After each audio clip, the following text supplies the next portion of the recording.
PSC അംഗത്വത്തിന് കോഴ വാങ്ങി എന്നുള്ള ആരോപണത്തിൽ സർവത്ര ദുരൂഹത തുടരുകയാണ്. അന്വേഷണം നടക്കുന്നുണ്ടോ ഇല്ലയോ എന്ന കാര്യത്തിൽ പാർട്ടിയും സർക്കാരും വിവിധ നേതാക്കളും രണ്ട് തട്ടിലായിരിക്കുകയാണ്. രണ്ട് തരത്തിലുള്ള അഭിപ്രായങ്ങളാണ് വന്നുകൊണ്ടിരിക്കുന്നത്. അതേസമയത്ത് തന്നെയാണ് ഇക്കാര്യം പാർട്ടിയിൽ ഒത്തുതീർത്തു എന്ന് പ്രതിപക്ഷം ഗുരുതരമായ ആരോപണം നിയമസഭയിൽ ഉന്നയിച്ചത്. അന്വേഷണത്തിന് തയ്യാറാണെന്ന് മുഖ്യമന്ത്രി പിണറായി വിജയൻ നിയമസഭയെ അറിയിച്ചു. വാങ്ങിയ കാശ് തിരികെ കൊടുത്ത് ഒത്തുതീർപ്പിന് ശ്രമിക്കുകയാണെന്നും PSC അംഗത്വം ലേലത്തിന് വെച്ചിരിക്കുകയാണെന്നുമാണ് പ്രതിപക്ഷ നേതാവ് ഇന്ന് നിയമസഭയിൽ ആരോപിച്ചത്. ഒരു തരത്തിലുള്ള ഒത്തുതീർപ്പും ഉണ്ടാകില്ലെന്നും ശക്തമായ നടപടിയെടുക്കുമെന്നുമായിരുന്നു മുഖ്യമന്ത്രിയുടെ മറുപടി. നിയമസഭയിൽ ഇന്ന് പ്രതിപക്ഷ നേതാവിന്റെ ആരോപണവും മുഖ്യമന്ത്രിയുടെ മറുപടിയും ആദ്യം കേൾക്കാം. തുടർച്ചയായ രണ്ടാം ദിവസവും PSC കോഴ ആരോപണം നിയമസഭയിൽ ഉയർത്തി പ്രതിപക്ഷ നേതാവിന്റെ സബ്മിഷനായാണ് ഇന്ന് വിഷയം സഭയിൽ വന്നത്. ഇതിനു മുമ്പ് ഘടകകക്ഷിയായ NCPയുടെ നേരത്തെ മന്ത്രി ശ്രീ AK ശശീന്ദ്രന്റെ പ്രൈവറ്റ് സെക്രട്ടറി ആയിരുന്ന ഒരാളുടെ ടെലിഫോൺ സംഭാഷണം പുറത്തു വന്നു. ജനതാദൾ-എസിന്റെ കാര്യത്തിൽ പാർട്ടിയുടെ തന്നെ സംസ്ഥാന നേതാക്കൾ പരാതി കൊടുത്തു. ILNL സംബന്ധിച്ച് ഒരാക്ഷേപം ഇതിനു മുമ്പായി ഉയർന്നു. മുമ്പേ ഗമിക്കുന്ന ഗോവ് തന്റെ പിമ്പേ ഗമിക്കും ബഹുഗോക്കളെല്ലാം എന്ന് പറയുന്നത് പോലെ ഈ സർക്കാരിന് നേതൃത്വം കൊടുക്കുന്ന ഒരു പാർട്ടി ഇങ്ങനെ PSC ലേലത്തിൽ വെച്ച ബാക്കിയുള്ള ഘടകകക്ഷികളെല്ലാം അത് ലേലത്തിൽ വെക്കില്ലേ? എന്തൊരു അപമാനകരമായ കാര്യമാണ്! ഈ സംസ്ഥാനത്തിന് മുഴുവൻ അപമാനകരമായ കാര്യമാണ്. ആരോപണങ്ങൾ പൂർണ്ണമായി നിഷേധിച്ചായിരുന്നു മുഖ്യമന്ത്രിയുടെ മറുപടി. PSC അംഗങ്ങളുടെയും ചെയർമാന്റെയും നിയമനം സുതാര്യമാണ്. ഓരോ കാലത്തും അംഗങ്ങളുടെ എണ്ണം ഉയർത്തിയത് UDF സർക്കാരുകളാണെന്നും മുഖ്യമന്ത്രിയുടെ കുറ്റപ്പെടുത്തൽ. ഇതിനൊരു ഉപോത്ബലകമായി ഒരു വസ്തുതകൾ വേണമല്ലോ എന്നതിൻ്റെ അടിസ്ഥാനത്തിൽ ഇന്ന് കാലത്ത് 8:21 നമ്മുടെ കോഴിക്കോട് സിറ്റി പോലീസ് കമ്മീഷണർക്ക് ഇത്തരമൊരു ആക്ഷേപം ഉന്നയിച്ചുകൊണ്ട് Indian Youth Congress general secretary എന്ന് പറഞ്ഞുകൊണ്ട് ഒരു ഇമെയിൽ അയച്ചിട്ടുണ്ട്. സർ, അതാണ് ആദ്യമായി കിട്ടിയ ഒരു പരാതി. അത് പരാതി ഉണ്ട് എന്ന് പറയുന്നതിന് വേണ്ടി പ്രതിപക്ഷ നേതാവ് ഇങ്ങനെ സംസാരിക്കുമ്പോൾ ഒരു പരാതി വേണമല്ലോ എന്ന് കൃത്യമായി ധാരണയോടുകൂടി തയ്യാറാക്കിയതാണ് എന്ന് ആർക്കും മനസ്സിലായി. യൂത്ത് കോൺഗ്രസ് നേതാവിന്റെ പരാതിയെപ്പറ്റി തനിക്കറിയില്ലെന്ന് പറഞ്ഞ പ്രതിപക്ഷ നേതാവ് പരാതി ലഭിച്ചില്ലെങ്കിൽ എന്തിനാണ് ഡോക്ടർ ദമ്പതികളുടെ മൊഴി ഇന്നലെ പോലീസ് എടുത്തതെന്ന് ചോദിച്ചു. പരാതി ഒത്തുതീർപ്പാക്കാൻ CPM സർക്കാരും ഇടപെടുകയാണെന്നും പ്രതിപക്ഷ നേതാവിന്റെ ആരോപണം. നിങ്ങളുടെ പോലീസ് എന്തിനാണ് ഈ ഡോക്ടർ ദമ്പതികളുടെ മൊഴിയെടുത്തത് ഇന്നലെ? ഒന്ന്. രണ്ട്, അങ്ങനെയാണെങ്കിൽ ഇങ്ങനൊരു സംഭവം ഇല്ലെങ്കിൽ എന്തിനാണ് നിങ്ങളുടെ പാർട്ടി സെക്രട്ടറി MLA കൂടിയായ ശ്രീ MV ഗോവിന്ദൻ ഈ ആരോപണം പാർട്ടിയും സർക്കാരും പരിശോധിക്കും എന്ന് പറഞ്ഞത്? ഏതു തരത്തിലുള്ള അന്വേഷണത്തിനും തയ്യാറാണെന്ന് പറഞ്ഞ മുഖ്യമന്ത്രി ഒത്തുതീർപ്പ് ആരോപണവും തള്ളിക്കളഞ്ഞു. അദ്ദേഹത്തിന്റെ പാർട്ടി രീതി വെച്ചും അദ്ദേഹത്തിന്റെ പാർട്ടിയെക്കുറിച്ചുള്ള അദ്ദേഹത്തിന്റെ അറിവ് വെച്ചും അത് മറ്റുള്ളവരിലേക്ക് ആക്ഷേപിക്കുന്ന രീതി സ്വീകരിക്കാൻ പാടില്ല. അതൊക്കെ കോൺഗ്രസിന്റെ രീതിയാണ്, കോൺഗ്രസിന്റെ ശൈലിയാണ്, കോൺഗ്രസിന് മാത്രം അവകാശപ്പെട്ടതാണ്. അതൊന്നും ഞങ്ങൾക്കോ LDFനോ ഈ സർക്കാരിനോ ബാധകമായിട്ടുള്ളതല്ല എന്ന് വ്യക്തമാക്കാൻ ഞാൻ ആഗ്രഹിക്കുകയാണ്. മുഖ്യമന്ത്രിയുടെ മറുപടി അംഗീകരിക്കാതെ പ്രതിപക്ഷം സഭ വിട്ടിറങ്ങി. ന്യൂസ് 18 തിരുവനന്തപുരം. പാർട്ടിയിൽ ഇങ്ങനെയൊരു പരാതി വന്നിട്ടില്ല എന്നാണ് പാർട്ടി ജില്ലാ സെക്രട്ടറിയായ P മോഹനൻ പറഞ്ഞത്. പക്ഷേ അതേ സമയത്ത് തന്നെ CPMന്റെ കോഴിക്കോട് ടൗൺ ഏരിയ കമ്മിറ്റി യോഗം ഇക്കാര്യം ചർച്ച ചെയ്യുകയുമാണ്. ഏരിയ കമ്മിറ്റി അംഗമായ പ്രമോദ് കോട്ടൂളിയോട്, അദ്ദേഹമാണ് ആരോപണ വിധേയനായിട്ടുള്ളയാൾ, പാർട്ടി വിശദീകരണവും തേടും. ടൗൺ ഏരിയ കമ്മിറ്റി യോഗം ഇപ്പോഴും ചേരുകയാണ്. പാർട്ടിക്ക് പരാതി കിട്ടിയിട്ടില്ലെന്നും മാധ്യമങ്ങൾ കോലാഹലമുണ്ടാക്കുകയുമാണെന്നുമാണ് CPM ജില്ലാ സെക്രട്ടറിയായ P മോഹനൻ രാവിലെ ന്യൂസ് 18നോട് പറഞ്ഞത്. ആരോപണം നിഷേധിച്ച് പ്രമോദ് കോട്ടുള്ളിയും രാവിലെ രംഗത്ത് വന്നിരുന്നു. പക്ഷേ ഇപ്പോൾ പ്രമോദ് കോട്ടുള്ളിയുടെ വിശദീകരണം ആവശ്യപ്പെട്ടിരിക്കുകയാണ് പാർട്ടി. ആരുടെയും പൈസ വാങ്ങിയിട്ടില്ല എന്നായിരുന്നു പ്രമോദ് പറഞ്ഞത്. P മോഹനന്റെയും പ്രമോദ് കോട്ടുള്ളിയുടെയും പ്രതികരണത്തിലേക്ക്. അതൊന്നും ഞങ്ങളുടെ അറിവിലില്ലാത്ത ഇങ്ങനെ ഒരു പരാതി വന്നിട്ടില്ല. അങ്ങനെ ഒരു അറിവേ ഞങ്ങൾക്കില്ല. ഒരു അറിവേ ഇല്ല. അറിയാവുന്ന കാര്യങ്ങൾ ചോദിച്ചാൽ പറയാം. 2 ദിവസമായിട്ട് ഈ ചർച്ചകൾ വലിയ അതൊക്കെ നടന്നോളൂ. അതൊക്കെ നിങ്ങൾ ഉണ്ടാക്കുന്ന കോലാഹലല്ലേ. ഞങ്ങൾക്ക് യാതൊരു അറിവില്ല. ഇങ്ങനെ ഒരു ഏരിയ കമ്മിറ്റിയെ കുറിച്ചൊരു പരാതി ലഭിച്ചിട്ടേ ഇല്ല. എനിക്കൊരു അറിവില്ലെന്ന് പറഞ്ഞില്ലേ? ഒരറിവില്ല. വാർത്തകളൊക്കെ അതൊക്കെ നിങ്ങൾ നോക്കിക്കൂടുക. അറിവില്ലാത്ത കാര്യത്തെ സംബന്ധിച്ച് അറിയാവുന്ന കാര്യങ്ങൾ ചോദിച്ചാൽ പറയാം. ഇതിപ്പോ പാർട്ടി സമിതിയെ നിയോഗിച്ചെന്നൊക്കെ പറഞ്ഞാണ് ഇന്നലെ വാർത്ത. അറിവില്ലെന്ന് പറഞ്ഞില്ലേ? അറിയില്ല. ഈ മന്ത്രി റിയാസ് ഒരു പരാതി പാർട്ടിക്ക് തന്നിട്ടുണ്ടോ എന്തെങ്കിലും വിഷയം? എനിക്കിതൊന്നും അറിയില്ല. നിങ്ങൾ റിയാസിന്റെ പിന്നാലെ കൂടി വേട്ടയാടാൻ തുടങ്ങിയിട്ട് കുറെ കാലമായല്ലോ. അതെ, അതൊന്നും ഏശാൻ പോകുന്നില്ല. ഇത് സംബന്ധിച്ചൊന്നും എനിക്ക് യാതൊരു അറിവില്ല. അറിയാവുന്ന കാര്യങ്ങൾ എന്തുകൊണ്ട് ചോദിക്കും, വേറെ എന്തെങ്കിലും. കഴിഞ്ഞ കുറെ അതെ, അത് നിങ്ങൾ ഉണ്ടാക്കുന്ന കോലാഹലം, അതിന്റെ പിന്നാലെ നിങ്ങൾ പോയിക്കോളുക. ഞങ്ങൾക്ക് വേറെ പണിയുണ്ട്. അല്ലെങ്കിൽ പ്രമോദ് കോട്ടുളിയുമായി ബന്ധപ്പെട്ട് ഒരു പരാതിയും പാർട്ടിക്ക് ലഭിച്ചിട്ടില്ല. ഒരു പരാതിയും പാർട്ടിക്ക് കിട്ടിയിട്ടില്ല എന്നാണ് ജില്ലാ സെക്രട്ടറി പി മോഹനൻ പറഞ്ഞത്. പക്ഷേ മിനിറ്റുകൾക്കകം തന്നെ യോഗം തുടങ്ങുകയും ചെയ്തു. ടൗൺ ഏരിയ കമ്മിറ്റി യോഗം. MS അനീഷ് കുമാർ ചേരുകയാണ് കൂടുതൽ വിവരങ്ങളുമായി. അതിനു മുൻപ് പ്രമോദ് കോട്ടുളിയുടെ പ്രതികരണത്തിലേക്ക്. അല്ല, ഞാൻ ആരോടും അങ്ങനെ ഒരു പൈസ വാങ്ങുന്ന ആളല്ല. ഒരു സാമ്പത്തിക ക്രമക്കേട് നടത്തിയ ഒരു ജീവചരിത്രം എനിക്കില്ല. വിഭാഗീയതയുടെ ഭാഗമായി എനിക്കറിയില്ല. ഞാൻ എന്താ വെച്ചാൽ, ഞാൻ ഈ നഗരത്തിലൊരു 10-30 കൊല്ലമായിട്ട് സാമൂഹ്യ പ്രവർത്തനം, രാഷ്ട്രീയ പ്രവർത്തനം നടത്തുന്ന ഒരാളാണ്. അങ്ങനെ ഒരാളോടൊരു അനാവശ്യമായിട്ടൊരു പണമോ മറ്റെന്തെങ്കിലും വാങ്ങി ചരിത്രം എന്നെ സംബന്ധിച്ചിടത്തോളം ഇല്ല. പിന്നെ അങ്ങനെ നമ്മൾ മനുഷ്യന്മാരല്ലേ, അല്ലാതെ എനിക്കറിയില്ല എന്താ സംഭവം എന്നുള്ളത്. ഞാനും ഇതിങ്ങനെ അത്രമാത്രം ഒരു PSC അംഗത്തിന് എന്താ പറയുക, അതല്ലേ, അതിന് മാത്രം വലിയൊരു നേതാവ് കൂടിയല്ല ഞാൻ. സാധാരണ ഒരു മനുഷ്യനാണ്. സംഘടനാ പ്രവർത്തനത്തിൽ വളരെ സംഭവിച്ചു എന്നുള്ളതല്ലാണ്ട് പിന്നെ നമ്മളൊരു മനുഷ്യനാണ് സാധാരണ. വിഷമം ഉണ്ടാവില്ലേ? അല്ല, എന്തെങ്കിലും പരിശോധിക്കട്ടെ, പാർട്ടി പരിശോധിക്കട്ടെ. അല്ല, ഞാൻ ഇപ്പോൾ പാർട്ടി യോഗത്തിലേക്കാണ് പോകുന്നത്. എന്തായിരിക്കും അറിയില്ല, ഞാൻ പോയി നോക്കട്ടെ. എന്നോട് ചോദിച്ചിട്ടില്ല ഇതുവരെ. അന്വേഷണ കമ്മീഷൻ അങ്ങനെ എന്തെങ്കിലും ചോദിച്ചിട്ടില്ല. ചോദിക്കാത്തൊരു കാര്യത്തിന് വല്ല ഞാൻ എങ്ങനെ പറയാ? ഞാൻ ഒരു കാര്യം പറയാ, സത്യമായി പറയും, കള്ളത്തരം പറയില്ല. എനിക്കതിൻ്റെ ആവശ്യം. ആരോപണ വിധേയനായ പ്രമോദ് കോട്ടുളിയോട് പാർട്ടി വിശദീകരണം തേടും. MS അനീഷ് കുമാർ ചേരുകയാണ് കോഴിക്കോട് നിന്ന്. അനീഷിനോടാണ് രാവിലെ പാർട്ടി ജില്ലാ സെക്രട്ടറിയായ പി മോഹനൻ പറഞ്ഞത് ഒരു തരത്തിലുള്ള പരാതിയും പാർട്ടിക്ക് കിട്ടിയിട്ടില്ല, മാധ്യമങ്ങൾ കോലാഹലമുണ്ടാക്കുകയാണെന്ന്. പക്ഷേ കോഴിക്കോട് ടൗൺ ഏരിയ കമ്മിറ്റി ഈ വിഷയം ചർച്ച ചെയ്തല്ലോ. പ്രമോദിനോട് വിശദീകരണവും ആവശ്യപ്പെട്ടിരിക്കുകയാണ്. അപ്പോൾ രണ്ട് തരം അഭിപ്രായങ്ങളാണല്ലോ പുറത്തേക്ക് പറയുന്നത്. ഏറ്റവും പ്രധാനപ്പെട്ട കാര്യം, പാർട്ടിക്കുള്ളിൽ ഈ വിഷയം ഒത്തുതീർപ്പായി എന്ന രീതിയിൽ വാർത്തകൾ പ്രചരിക്കുന്നുണ്ട്. അതിനല്ലേ ഇപ്പോൾ കൂടുതൽ ബലം കിട്ടുന്നത്. കാരണം ആർക്കും പരാതിയില്ല. ഈ പണം കൊടുത്ത ആളുകൾ CPM-ഉമായി ബന്ധപ്പെട്ടിട്ടുള്ള ആളുകളാണ്, വളരെ അടുത്ത ബന്ധമുള്ളവരാണ്. അവർ പരാതിയുമായി പരസ്യമായി വരില്ല എന്ന കാര്യം പാർട്ടി ഉറപ്പാക്കിയിട്ടുണ്ട്. ഇത് പ്രതിപക്ഷവും ഇന്ന് നിയമസഭയിൽ ഉന്നയിച്ച കാര്യമാണല്ലോ. അങ്ങനെയാണോ കാര്യങ്ങൾ പോകുന്നത്? പിന്നെ പ്രമോദിനോട് എന്തിനു വിശദീകരണം തേടുന്നു? ഇതുമുണ്ടല്ലോ.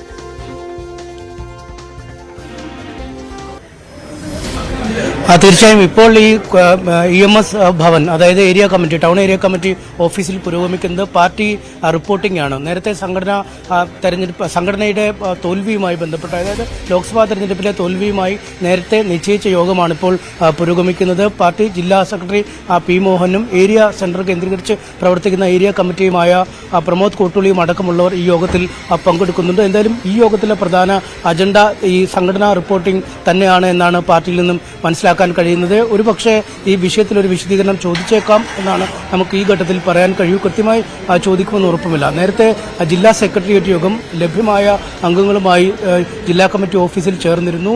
ആ യോഗത്തിന് ശേഷമാണ് പി മോഹനൻ പാർട്ടിയുടെ നിലപാട് ഇക്കാര്യത്തിൽ പറഞ്ഞത്. ഇത്തരത്തിൽ ഒരു പരാതിയും ലഭിച്ചിട്ടില്ല, ഇത്തരത്തിൽ ഒരു തരത്തിലുമുള്ള അറിവ് പാർട്ടിക്കില്ല എന്ന് വ്യക്തമാക്കുകയും ചെയ്തിരുന്നു. നേരത്തെ തന്നെ നമ്മൾ പ്രതീക്ഷിക്കപ്പെട്ടതാണ് ഇത്തരമൊരു മറുപടി.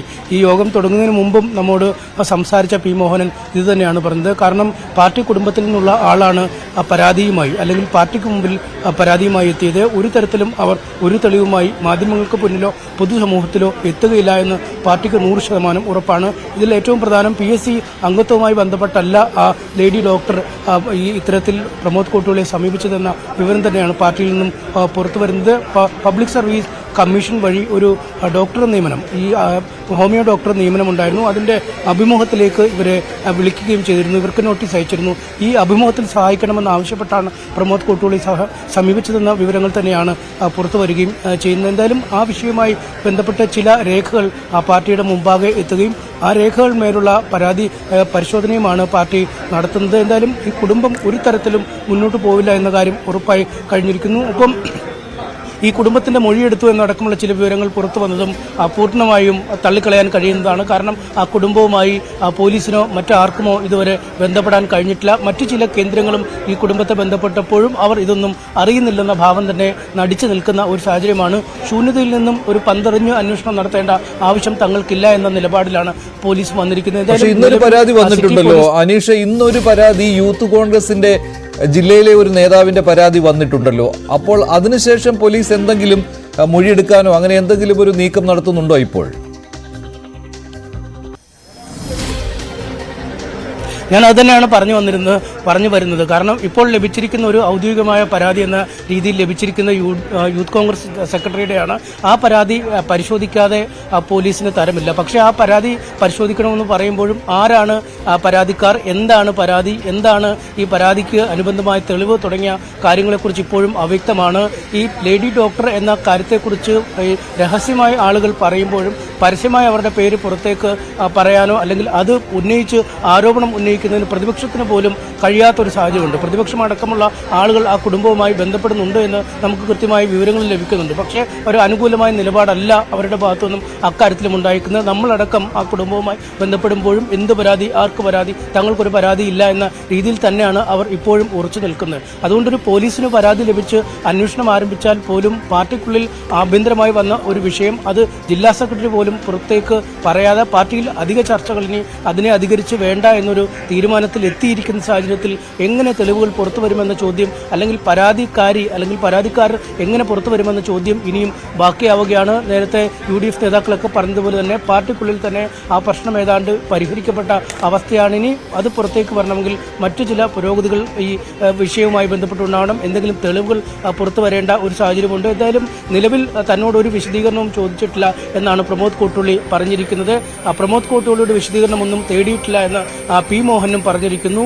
പക്ഷേ ഇന്ന് റിപ്പോർട്ടിംഗ് ആണ് നടക്കുന്നതെങ്കിൽ പോലും ഈ 2 ദിവസം മാധ്യമങ്ങൾ സജീവമായി ചർച്ച ചെയ്യുന്ന ഒരു വിഷയമാണ്. നിയമസഭയിൽ ഇപ്പോൾ ഇന്നലെയും ഇന്നും ചർച്ചയായ വിഷയമാണ്. അതേക്കുറിച്ച് ന്യായമായ ചില കാര്യങ്ങൾ അദ്ദേഹത്തോട് ചോദിക്കുമെന്ന് തന്നെയാണ് നമുക്ക് മനസ്സിലാക്കാൻ കഴിയുന്നത്. പുറത്തു വന്ന രീതിക്കല്ലാതെ മറ്റു ചില വിവരങ്ങൾ പാർട്ടിയുടെ മുൻവശത്തുണ്ട്. പാർട്ടിയുടെ ചില ആളുകൾ നമ്മോടത് പങ്കുവെക്കുകയും ചെയ്തിരുന്നു. അതൊരു ആഭ്യന്തര പ്രശ്നമെന്ന രീതിയിൽ ചർച്ച ചെയ്ത് പരിഹരിച്ച് മുന്നോട്ട് പോകാനുള്ളൊരു നീക്കം തന്നെയാണ് CPM ഇപ്പോൾ നടത്തുന്നത്. കാരണം പരാതിക്കാർ ഒരിക്കലും മറനീക്കി പുറത്തു വരില്ല എന്ന കാര്യത്തിൽ ഏതാണ്ടൊരു ഉറപ്പ് പാർട്ടിക്ക് ഇതിനകം കിട്ടിക്കഴിഞ്ഞിട്ടുണ്ട്. ശരി, MS സനീഷ് കുമാർ വിശദമായ വിവരങ്ങൾ നൽകിയത്. പാർട്ടിക്കുള്ളിൽ ഈ പരാതി ഒത്തുതീർപ്പായി എന്നുള്ള ആരോപണം ശക്തമാകുന്നതിനിടെയാണ് പാർട്ടിക്ക് ഒരു പരാതിയും കിട്ടിയിട്ടില്ല എന്ന രീതിയിലുള്ള പ്രതികരണം പാർട്ടിയുടെ മുതിർന്ന നേതാക്കളിൽ നിന്ന് ഉണ്ടാവുന്നത്.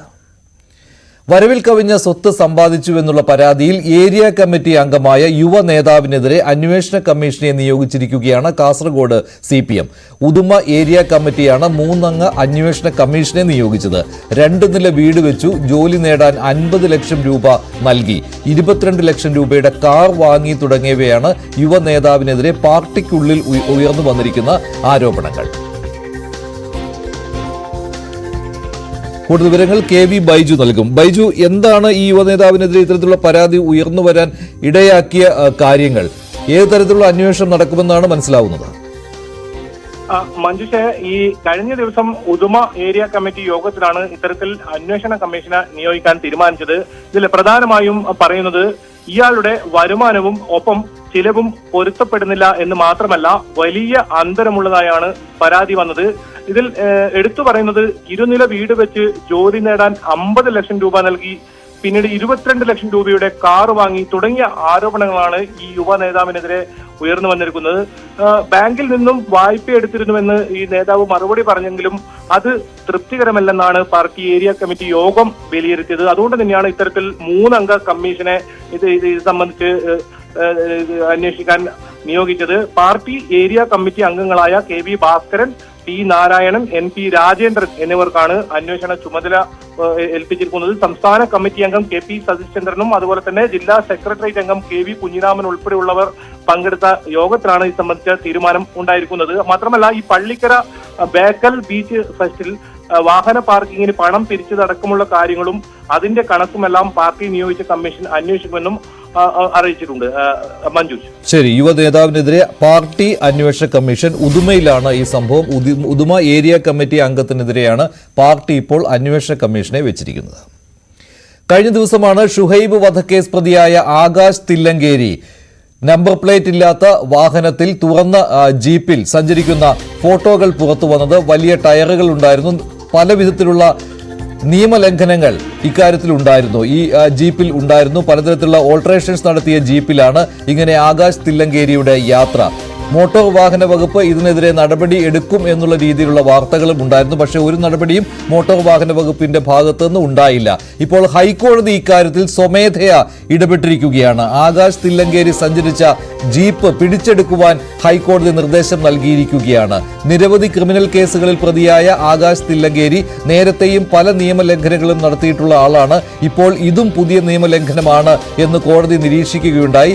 സ്വമേധയാ കേസെടുത്തിരിക്കുകയാണ് കോടതി. മോട്ടോർ വാഹന വകുപ്പിനും പോലീസിനുമാണ് നിർദ്ദേശം നൽകിയിരിക്കുന്നത്. കൂടുതൽ വിവരങ്ങൾ നൽകാൻ ആജ്ഞ രവീന്ദ്രൻ ചേരുകയാണ്. ആജ്ഞ, എന്തൊക്കെയാണ് ഹൈക്കോടതിയുടെ ഈ നിർദ്ദേശത്തിൽ ഉള്ളത്? മോട്ടോർ വാഹന വകുപ്പും പോലീസും ഇക്കാര്യത്തിൽ നടപടി എടുത്തില്ലല്ലോ. ഹൈക്കോടതിക്ക് ഇപ്പോൾ സ്വമേധയാ ഇടപെടേണ്ടി വന്നിരിക്കുകയാണല്ലോ.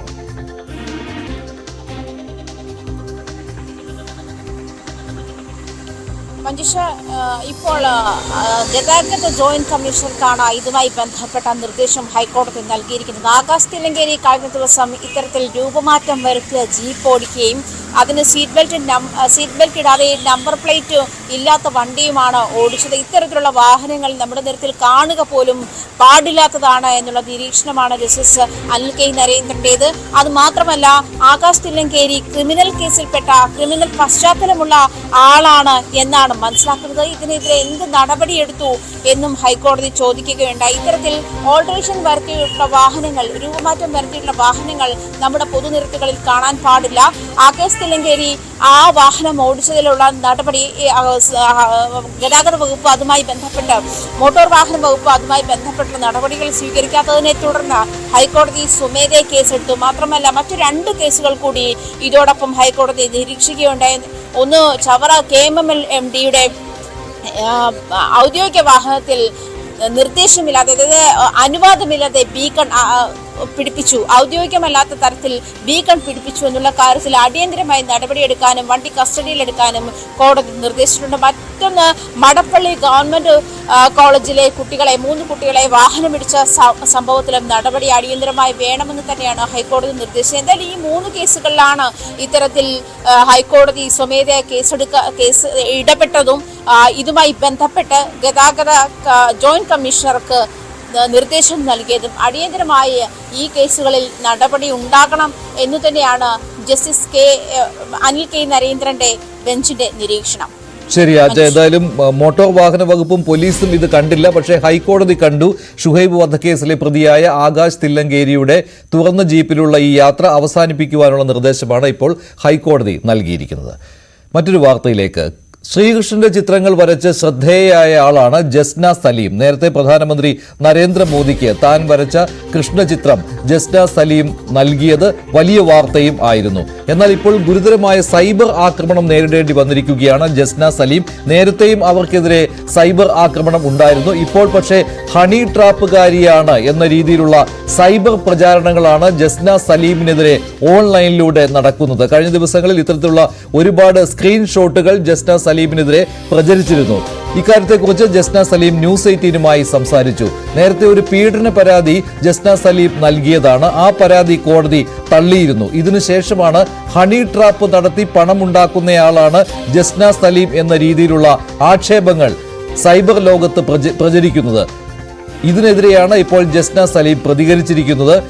ശ്രീകൃഷ്ണ ചിത്രങ്ങൾ താൻ വരയ്ക്കുന്നതിനെതിരെയാണ് ഇത്തരത്തിലുള്ള പ്രചാരണങ്ങളെന്നും ഈ ചിത്രങ്ങൾ ആരും വാങ്ങാതിരിക്കുന്നതിന് വേണ്ടിയാണ് ഇങ്ങനെയുള്ള ഒരു പ്രചാരണം നടക്കുന്നതെന്നും ജസ്ന സലീം പറയുന്നു. ജസ്നയുടെ പ്രതികരണത്തിലേക്ക്. സോഷ്യൽ മീഡിയയിൽ കുറച്ച് ദിവസങ്ങളായിട്ട് വരുന്നൊരു സംഭവമാണ്. ഞാൻ ഹണി ട്രാപ്പിൽ അംഗമാണ്, ഞാൻ പലരുടെയും പേരിൽ കേസ് കൊടുത്തു എന്നുള്ളതൊക്കെ ആയിട്ട് വരുന്നത്. ഞാൻ കേസ് കൊടുത്തിട്ടുണ്ട്. പല സാഹചര്യങ്ങൾ എനിക്ക് വന്ന ബുദ്ധിമുട്ടുകൾ കേസ് കൊടുത്തിട്ടുണ്ട്. ഞാനൊരു ചിത്രം വരച്ചതിന്റെ പേരിൽ മക്കളെ, മാനവും എല്ലാം പോയിട്ട് ഞാൻ ആ തൊഴിലും കൊണ്ട് മുമ്പോട്ട് പോകണം. ഞാൻ എങ്ങനെയാ ഹണി ട്രാപ്പുകാരിയായത്? വേറെ കേസ് കൊടുത്തു എന്നാണ്. ഈ കോടതിന്റെ ഒരു സൈറ്റ് ഉണ്ടല്ലോ, ആ സൈറ്റ് കയറിയാൽ കേസ് എന്താണ്, പ്രതി കൊടുത്തത് എന്താ, വാദി കൊടുത്തത് എന്താ, എല്ലാ ഡീറ്റെയിലും അതിൽ കിട്ടൂലേ. പിന്നെ എന്തുകൊണ്ട് ഇവർ ഇതൊന്നും ചെയ്യാണ്ട് എന്നെ കുറ്റപ്പെടുത്താൻ വരുന്നുണ്ട്? എനിക്ക് ആരുമില്ല പറയാന്. ഞാൻ കൂട്ടുകാരെടുത്തൊക്കെ ഒന്നിനും പോലെ ആര് വയ്യ എങ്ങനെയാ ചതി വരിക എന്ന് പറയാൻ പറ്റൂല. ഞാൻ ആകെ ചെയ്യുന്ന ഒരു തെറ്റ്, എനിക്കൊരു തൊഴിൽ കിട്ടിയപ്പോൾ അത് മുറുകെ പിടിച്ചു എന്നുള്ളതാണ്. അതിൽ ഇപ്പം സത്യം പറയാച്ച മാനം വരെ പോയി. യഥാർത്ഥത്തിൽ മാനം പോയി. ഇപ്പൊ സമൂഹം എല്ലാം കൂടി എന്നെ നാട്ടിക്കുകയാ ചെയ്യുന്നത്. എന്തുമാത്രം തെറ്റാണ് ഞാൻ ഇതിനു മാത്രം മറ്റൊരു മതത്തിന്ന് ഒരു കൃഷ്ണനെ ചേർത്ത് പിടിച്ചതാണോ ഞാൻ ചെയ്യുന്നത്? ഇത്ര വലിയ തെറ്റ് അതും കൂടി ഒന്ന് നിങ്ങളൊക്കെ പറഞ്ഞു തരും. എന്റെ ഒരു തൊഴിലായിട്ട് കാണൂ. ഇത് ഈ വീഡിയോ കാണുമ്പോൾ എന്റെ മതസ്ഥരായിരിക്കും കൈയൊട്ടിച്ചിരിക്കുക, ഇവക്കിത് കിട്ടണോ, ഇത് കിട്ടേണ്ടതായിരുന്നു എന്നുള്ളത്. എന്തിനാണ് എന്നെ ഇങ്ങനെ ഉപദ്രവിക്കുന്നത്? അവർക്ക് ചിന്തിച്ചൂടെ, എനിക്ക് സ്വർഗത്ത് പോകണ്ട, ഞാൻ നരകത്ത് പോയിക്കോളാം. ഇവരെന്തിനാ എന്നെ സ്വർഗത്ത് പറഞ്ഞേക്കുന്നത്? ഏതെങ്കിലും ആരെങ്കിലും വഴിപഴിച്ച് ജീവിക്കുകയാണെങ്കിൽ അവർ പോയിക്കോട്ടെ എന്നേ ഖുർആനിൽ പറഞ്ഞിട്ടുള്ളൂ. അല്ലാണ്ട് അവരെ ഉപദേശിച്ച് നന്നാക്കി കൊണ്ടുപോകാനൊന്നും എവിടെയും പറഞ്ഞിട്ടില്ല. പിന്നെ എന്തിനാ എന്റെ പുറകെ നടന്ന് ഇങ്ങനെ ഉപദ്രവിക്കുന്നതെന്ന് അറിഞ്ഞൂടെ എനിക്ക്. ഇപ്പൊ ഇങ്ങനെ പറയുമ്പോൾ ഈ പണം വാങ്ങുന്നവരുടെയൊക്കെ എണ്ണം കുറയ്ക്കണം, ഇതൊക്കെ ആയിരിക്കും അവരുടെ ലക്ഷ്യം. ആയിരിക്കും. അതിൽ ഞാനിപ്പം നിലവിൽ എന്റെ ഉമ്മാക്കും വാപ്പാക്കും വീട് വെച്ച് കൊടുക്കാൻ പറ്റുന്നു. ഞാൻ പറഞ്ഞില്ല, ഒരിക്കൽ എന്റെ വാപ്പ ആ ഒരു കാരണത്താല് നാണം കെട്ടു. രണ്ടാമത് നാണം കെടുത്തുന്നതെന്ന് വെച്ചാൽ ഞാൻ ഈ കൃഷ്ണനെ വരയ്ക്കുന്നത്. എന്താ മജീദേ മോൾ ഇങ്ങനെയാന്നാ എല്ലാരും ചോദിക്കുന്നത്. ഓളെന്തിനാ ഇത് വരച്ചോണ്ട് നടക്കുന്നത്? അതിന്റെ പേരിൽ എന്റെ ബാപ്പ പിന്നെയും നാണം കെട്ടു. എന്റെ ബാപ്പ ഒരു ദിവസം വാപ്പയുടെ സ്വപ്നം പോലെ, ആഗ്രഹം പോലെ ആ വീട്ടിൽ താമസിച്ച് അവിടെ നിന്ന് എന്റെ വാപ്പ മരിക്കണം എന്ന് ആഗ്രഹമുള്ളത് കൊണ്ടാണ് ഞാൻ വീട് വെക്കാൻ വിചാരിച്ചത്. അതിന് ഞാൻ ഏകദേശം ഒരു 400 ഫോട്ടോക്ക് ഓർഡർ കിട്ടിയാൽ എന്റെ ആഗ്രഹം സാധിക്കും എന്ന് പറഞ്ഞൊരു വീഡിയോ ചെയ്തിട്ടുണ്ടായിരുന്നു. അപ്പോൾ അത് പലരും എടുത്തിട്ട് അടുത്ത തട്ടിപ്പ് എന്ന് പറഞ്ഞ് ഞാൻ വ്യക്തമായിട്ട് അതിൽ പറയുന്നുണ്ട്. സഹായിക്കാനാണെങ്കിൽ ഒരുപാട് ആൾക്കാർ എനിക്കുണ്ട്. ആ വീഡിയോ കണ്ടതിന് ശേഷം ഒരുപാട് ആൾക്കാർ എന്നെ സഹായിക്കാന്ന് പറഞ്ഞിട്ടോ. ഞാൻ അപ്പോഴും അവരോട് പറഞ്ഞെന്താണെന്നറിയോ, എനിക്ക് വേണ്ട. കാരണം അതിൽ നിൽക്കുമ്പോൾ എൻ്റെ ഉമ്മക്കും അപ്പക്കും അഭിമാനം ഉണ്ടാവില്ല. ഞാൻ നയിച്ചിട്ട് അത് ഉണ്ടാക്കുന്ന വീട്ടിലാണ് അവർക്ക് നിൽക്കുമ്പോൾ സുഖം ഉണ്ടാവുക എന്ന് തിരുത്തി പറഞ്ഞതാണ്. എന്നിട്ട് ഒരു ചെങ്ങായി എടുത്തിട്ടുണ്ട് 10,000 20,000-ത്തിന്റെയും ഫോട്ടോ ആണ് അവള് വിൽക്കുന്നത്. എന്റെ ഫോട്ടോയിൽ 10,000 20,000 ഒക്കെ ഉണ്ട്. ഓരോരുത്തർക്ക് റേഞ്ചിന് എന്താണോ താങ്ങുന്നത് അതിനനുസരിച്ച് എനിക്കിതിന്റെ ചെലവൊക്കെ നോക്കണ്ടേ. ഇവരാരും ചെലവും കാര്യങ്ങളൊന്നും നോക്കുന്നില്ല. അതൊക്കെ നിങ്ങൾക്ക് സങ്കടം തോന്നുന്നു? ഇതേ എന്നെ സഹായിക്കുന്നുണ്ട്, അതൊന്നും നിർത്തട്ടെ എന്ന് കരുതിയിട്ട് മാത്രം, അല്ലാതെ എനിക്ക് നല്ല വരട്ടെ എന്നല്ല. ഇതിന്റെ അടുത്ത് ഒരു BJP പ്രവർത്തകയാണ് എന്ന് അവകാശപ്പെടുന്നുണ്ട് ആ സ്ത്രീ. എനിക്കറിയില്ല. ഒരിക്കൽ സുരേഷ് ഗോപി ചേട്ടന് പിന്നെ കളക്ടറേറ്റിൽ ഇത് വാങ്ങാൻ വന്ന സമയത്ത് എന്നോട് എന്റെ തോളിൽ തട്ടിയിട്ട് പറഞ്ഞു, ജസ്ന, എന്ത് കാരണവശാലും നീ ഈ ചിത്രവര നിർത്തരുത്. നീ അഭിമാനമാണ് ഞങ്ങൾക്ക്. നിങ്ങൾ ഇനി ഒരു കാരണവശാലും എന്ത് ബുദ്ധിമുട്ടോ കാര്യങ്ങളോ ഉണ്ട്, ഒരു കാരണവശാലും ഇനി നിർത്തരുതെന്ന് പറഞ്ഞാൽ പെണ്ണുങ്ങൾ പിറ്റേന്ന് ദിവസം എന്റെ നേരെ പോസ്റ്റ് ഇടുക ചെയ്ത്. അങ്ങനത്തെ മനുഷ്യന്മാരുള്ള ഈ ലോകത്താണ് നമ്മളൊക്കെ ജീവിക്കുന്നത്. ഹണി ട്രാപ്പ് നടത്തി എന്നുള്ള പ്രചാരണമാണ് ജസ്ന സലീമിനെതിരെ ഇപ്പോൾ സൈബർ ഇടത്തിൽ ഉയർന്നു വന്നിരിക്കുന്നത്. ഇതിനെതിരെയുള്ള പ്രതികരണമാണ് ജസ്ന സലീം നടത്തിയിരിക്കുന്നത്. കൂടുതൽ വിവരങ്ങൾ നൽകാൻ MS അനീഷ് കുമാർ ചേരുകയാണ്. അനീഷ്, ജസ്നയുമായി അനീഷ് സംസാരിച്ചതിന്റെ ദൃശ്യമാണല്ലോ ഇപ്പോൾ കണ്ടത്. ഇതിൽ എന്താണിപ്പോൾ ജസ്നയ്ക്ക് നേരെ ഉണ്ടായിരിക്കുന്ന പുതിയ ആക്ഷേപങ്ങൾ? നേരത്തെ ജസ്നയ്ക്കെതിരെ പല കാര്യങ്ങളും പ്രചരിച്ചിരുന്നതാണ്. അവർ കൃഷ്ണചിത്രങ്ങൾ വരയ്ക്കുന്നതിനെതിരെ രൂക്ഷമായ പ്രതികരണങ്ങൾ ഉണ്ടായതാണ്. ഇപ്പോൾ പക്ഷേ ജസ്ന പറയുന്ന ഒരു പ്രധാനപ്പെട്ട കാര്യം, ഈ ചിത്രങ്ങൾ മറ്റാരും വാങ്ങാതിരിക്കുന്നതിന് വേണ്ടി തൻ്റെ ജീവിതം തന്നെ ഇല്ലാതാക്കാൻ, തനിക്ക് ഒരു തരത്തിലും ജീവിക്കാൻ പറ്റാതെ പണവും കിട്ടാതെ വരാൻ വേണ്ടിയുള്ള ഒരു പ്രചാരണമാണ് ഇപ്പോൾ നടക്കുന്നതെന്നാണല്ലോ. എന്താണ് ഇപ്പോൾ ഈ യഥാർത്ഥത്തിൽ ജസ്നയ്ക്കെതിരെ നടക്കുന്ന ഈ സൈബർ അറ്റാക്ക്?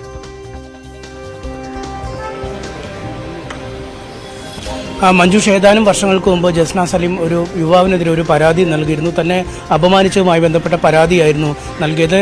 ആ പരാതിയിൽ അടുത്തിടെ കോഴിക്കോട് കോടതിയിൽ നിന്നും ജസ്നയ്ക്ക് പ്രതികൂലമായ ഒരു വിധി ലഭിക്കുന്നു. അത് തെളിവുകൾ ഇല്ലാതെയാണ് ആ കേസ് തള്ളുന്നതെന്ന് കോടതി പറയുകയും ചെയ്യുന്നു. പക്ഷേ ഈ കേസുമായി ബന്ധപ്പെട്ട് ഈ കേസ് തള്ളിപ്പോയതുകൊണ്ട് തന്നെ ജസ്ന ഇത്തരത്തിൽ മറ്റുള്ളവർക്കെതിരെ ആ കേസ് കൊടുത്ത ശേഷം അവരെ ഹണി ട്രാപ്പിൽ പെടുത്തുന്നു. പണം നൽകിയില്ലെങ്കിൽ പിന്നീട് അവർക്കെതിരെ കേസ് കൊടുക്കുന്ന രീതിയിലുള്ള ഒരു ഇടപെടലുമായി മുന്നോട്ട് പോകുന്നു എന്ന തരത്തിലുള്ള പ്രചാരണമാണ് സമൂഹ മാധ്യമങ്ങളിൽ കഴിഞ്ഞ ഏതാനും ദിവസങ്ങളായി വരുന്നത്. വാട്സാപ്പുകളിലും ഫേസ്ബുക്ക് ഗ്രൂപ്പുകളിലുമൊക്കെ ഇത്തരത്തിലുള്ള സ്ക്രീൻഷോട്ടുകളും ഇതേക്കുറിച്ചുള്ള ലേഖനങ്ങളുമൊക്കെ പരക്കുന്ന ഒരു സാഹചര്യമുണ്ട്. അത് പൂർണ്ണമായും തന്നെ ലക്ഷ്യമിട്ട് ചില കേന്ദ്രങ്ങളിൽ നിന്ന് നടത്തുന്നതാണ് എന്നാണ് ഇവർ പറയുന്നത്. ഒപ്പം ഈ കുറ്റവിമുക്തനായ യുവാവും ഇത്തരം ആക്ഷേപങ്ങൾക്കും ആരോപണങ്ങൾക്കും പിന്നിലുണ്ട് എന്നും അവർ വ്യക്തമാകുന്നു. ഈ കേസിൽ തൻ്റെ വാദമുഖങ്ങൾ പൂർണ്ണമായും കോടതിയിൽ ഫലിപ്പിക്കാൻ പ്രോസിക്യൂഷന് കഴിഞ്ഞില്ല. താൻ നൽകിയ വിവരങ്ങൾ പൂർണ്ണമായി തന്നെ അത് കോടതിയിൽ എത്തിക്കാൻ പ്രോസിക്യൂഷന് കഴിഞ്ഞില്ല എന്നൊരു ആക്ഷേപവും ഇവർ മുന്നോട്ട് വയ്ക്കുന്നുണ്ട്. എന്തായാലും പടങ്ങൾ വിറ്റ്, കൃഷ്ണൻ്റെ ചിത്രങ്ങൾ വരച്ച് അത് വിറ്റാണ് ഇവർ ജീവിക്കുന്നത്. പ്രത്യേകിച്ചും ഇസ്ലാം മതവിശ്വാസിയായ ഒരു യുവതി കൃഷ്ണൻ്റെ ചിത്രങ്ങൾ വരയ്ക്കുന്നു എന്നത് വലിയ അത്ഭുതമായിരുന്നു, കൗതുകമായിരുന്നു ആദ്യഘട്ടത്തിൽ ഉണ്ടാക്കിയത്. നമുക്കറിയാം, സുരേഷ് ഗോപിയുടെ മകളുടെ വിവാഹത്തിന് ഗുരുവായൂരിൽ എത്തിയ പ്രധാനമന്ത്രി നരേന്ദ്രമോദിക്ക് പോലും ആ പടം നേരിട്ട് സമ്മാനിക്കാൻ ജസ്നയ്ക്ക് കഴിയുകയും ചെയ്തിരുന്നു. നൂറുകണക്കിന് ആളുകളാണ് രാജ്യത്തിന് പുറത്തു നിന്നുമൊക്കെയായി ജസ്നയ്ക്ക് ചിത്രങ്ങൾ വരയ്ക്കാൻ ഓർഡറുകൾ നൽകുകയും അത് പല തരത്തിലുള്ള ശ്രേണിയിലുള്ള തുകയ്ക്ക് ജസ്ന വരച്ചു നൽകുകയും ചെയ്തിരുന്നത്. അത്തരത്തിലൊരാൾ ഹണി ട്രാപ്പിൻ്റെ അംഗമാണ്. ഇവർ ഹണി ട്രാപ്പിൽ കിടത്തിയ ആളുകളെ കെണിയിലാക്കുന്നു എന്ന് പറയുമ്പോൾ അവരുടെ ഒരു സദാചാര ഭാഗത്തുള്ള ഒരു വീഴ്ച, സദാചാര ഭംഗം വന്നുവെന്ന് ഇവരിൽ വിശ്വസിക്കുന്ന കുറച്ചു പേരെങ്കിലും ചിന്തിക്കും. പ്രത്യേകിച്ചും കൃഷ്ണൻ്റെ ചിത്രങ്ങളൊക്കെ വരച്ച് ജീവിക്കുന്ന ഒരാളെന്ന നിലയിൽ ആ കച്ചവടത്തെയും ദോഷകരമായി ബാധിക്കും എന്നാണ് അവർ പറയുന്നത്. എന്തായാലും ഇക്കാര്യങ്ങളൊക്കെ ചൂണ്ടിക്കാട്ടിയാണ് അവർ അക്ഷരാർത്ഥത്തിൽ പ്രതിസന്ധിയിലാണ് എന്ന് കരഞ്ഞുകൊണ്ട് നമ്മളോട് പറയുന്നത്. എന്തായാലും ഈ സൈബർ ആക്രമണങ്ങളുടെ ഒരു നിജസ്ഥിതി വെളിപ്പെടുത്തുകയാണ് ജസ്ന നമ്മൾക്ക് നൽകിയ അഭിമുഖത്തിലൂടെ ചെയ്തിരിക്കുന്നത്. മഞ്ജുഷ്, ഇതിന് ഇപ്പോൾ എന്തെങ്കിലും ഒരു നിയമ നടപടി ജസ്ന ആലോചിക്കുന്നുണ്ടോ? അവർ തന്നെ എന്ത് ചെയ്യണം എന്നറിയാതെ പകച്ചു നിൽക്കുന്ന ഒരു സമയമാണല്ലോ ഇത്.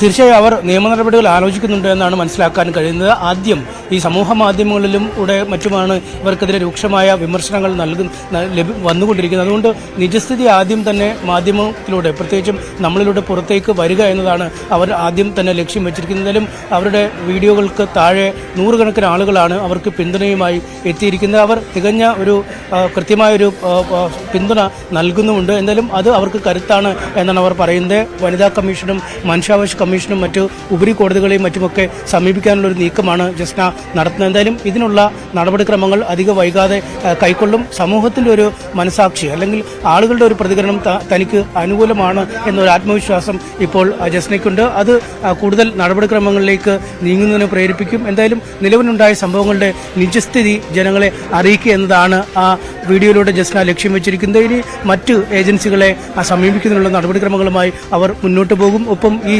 കീഴ്ക്കോടതി വിധിക്കെതിരായ അപ്പീൽ നൽകുന്ന അടക്കമുള്ള നടപടിക്രമങ്ങളിലേക്കും അവർ നീങ്ങും. മഞ്ജുഷ്, ശരി. എം എസ് അനീഷ് കുമാറാണ് വിശദമായ വിവരങ്ങൾ നൽകിയത്. ജസ്ന സലീമിനെതിരെ ഗുരുതരമായ സൈബർ ആക്രമണമാണ് ഇപ്പോൾ നടക്കുന്നത്. കൃഷ്ണചിത്രങ്ങൾ വരച്ച് ശ്രദ്ധേയയായ ആളാണ് ജസ്ന സലീം. നേരത്തെ പ്രധാനമന്ത്രിക്ക് താൻ വരച്ച കൃഷ്ണചിത്രം നൽകി വളരെയധികം ശ്രദ്ധേയയായ ആളാണ് ജസ്ന സലീം. ഇപ്പോൾ ജസ്ന സലീമിനെതിരെയാണ് സൈബർ ആക്രമണം നടക്കുന്നത്.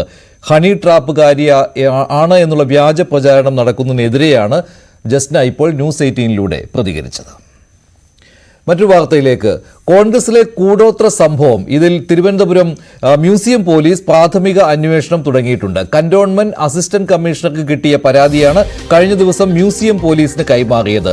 അതോടൊപ്പം ഇതാദ്യമായി ഇക്കാര്യത്തിൽ VD സതീശൻ ഒരഭിപ്രായം പറയാൻ തയ്യാറായി. പക്ഷേ അതൊരു പ്രതികരണമാണെന്ന് പറയാൻ കഴിയില്ല. കാരണം ഞാൻ മാവിലായിക്കാരൻ എന്ന് പറഞ്ഞ് ഒഴിഞ്ഞു മാറുകയായിരുന്നു VD സതീശൻ. വിശദമായ റിപ്പോർട്ട് കാണാം. KPCC അധ്യക്ഷൻ K സുധാകരനെതിരായ കൂടോത്ര വിവാദത്തിൽ ദിവസങ്ങൾ നീണ്ട മൗനം വെടിഞ്ഞാണ് പ്രതിപക്ഷ നേതാവ് VD സതീശൻ മാധ്യമപ്രവർത്തകരുടെ ചോദ്യത്തിന് രസകരമായ മറുപടിയുമായി രംഗത്തെത്തിയത്. ഞാൻ മാവിലായിക്കാരനെന്നും ഞങ്ങളുടെ നാട്ടിൽ ഇതൊന്നും ഇല്ലെന്നുമായിരുന്നു പ്രതിപക്ഷ നേതാവിന്റെ പ്രതികരണം. ഞാൻ ഈ നാട്ടുകാരനല്ല, ഞാൻ മാവിലായിക്കാരനാണ്. ഞങ്ങളുടെ അവിടെ ഇതൊന്നുമില്ല. അതേസമയം സഭയ്ക്കകത്തും പുറത്തും BJPയും ഇടതുപക്ഷവും കൂടോത്ര വിവാദത്തിന്റെ പേരിൽ കോൺഗ്രസ് നേതൃത്വത്തെ മുഴുവൻ കടന്നാക്രമിക്കുമ്പോഴും KPCC അധ്യക്ഷൻ ഉൾപ്പെടെയുള്ളവർ വിഷയത്തിൽ മൗനം തുടരുന്നതാണ് കോൺഗ്രസ് പ്രവർത്തകരെ അടക്കം ആശയക്കുഴപ്പത്തിൽ ആക്കിയിരിക്കുന്നത്. അതേസമയം കേസുമായി ബന്ധപ്പെട്ട് നിയമ നടപടികളുമായി പരാതിക്കാരൻ മുമ്പോട്ട് പോകുന്ന പശ്ചാത്തലത്തിൽ മൊഴിയെടുക്കുന്ന തരത്തിലുള്ള തുടർ നടപടികളിലേക്ക് മ്യൂസിയം പോലീസ് കടന്നാൽ സ്വാഭാവികമായി മൗനം വെടിഞ്ഞ് KPCC അധ്യക്ഷനും രാജ്മോഹൻ ഉണ്ണിത്താൻ MPയും ഉൾപ്പെടെയുള്ളവർക്ക് പ്രതികരിക്കേണ്ടി വരും. അത് കോൺഗ്രസ് രാഷ്ട്രീയത്തെ ഏത് തരത്തിലായിരിക്കും ബാധിക്കുക എന്നതാണ് ഇനി ആകാംക്ഷയോടെ രാഷ്ട്രീയ കേരളം ഉറ്റുനോക്കുന്നത്. ഒരു പ്രതികരണത്തിന് ഇപ്പോഴാണ് VD സതീശൻ തയ്യാറായത്. പക്ഷേ അദ്ദേഹം പറഞ്ഞൊഴിയുകയാണ് ഉണ്ടായത്. മറ്റു വാർത്തയിലേക്ക്. ആറ്റിങ്ങൽ നഗരൂരിൽ യൂത്ത് കോൺഗ്രസ് ആക്രമണത്തിൽ പരുക്കേറ്റ DYFI പ്രവർത്തകൻ അഫ്സലിന്റെ ആരോഗ്യസ്ഥിതി ഗുരുതരമായി തുടരുകയാണ്. അഫ്സൽ ഇപ്പോഴും വെന്റിലേറ്ററിലാണ്. യൂത്ത് കോൺഗ്രസ് DYFI സംഘർഷത്തിൽ നിരവധി DYFI പ്രവർത്തകർക്ക് പരുക്കേറ്റിരുന്നു. കല്ലും കമ്പിയും കൊണ്ട് യൂത്ത് കോൺഗ്രസ് പ്രവർത്തകർ ആക്രമിക്കുകയായിരുന്നുവെന്നാണ് DYFIയുടെ പരാതി.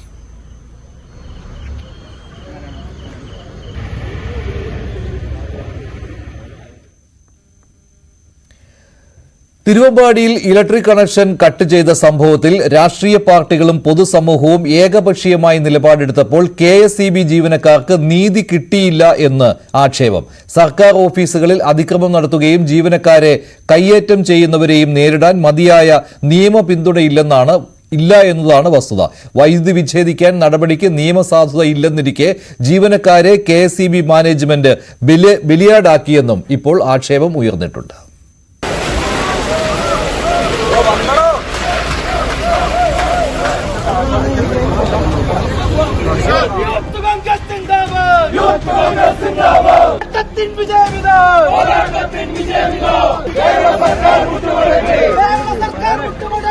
തിരുവമ്പാടി വിവാദങ്ങൾക്കൊടുവിൽ നാട്ടുകാരുടെ കൂക്കുവിളികൾക്കിടയിൽ നിന്നും കണക്ഷൻ ജീവനക്കാർ പുനഃസ്ഥാപിച്ചു.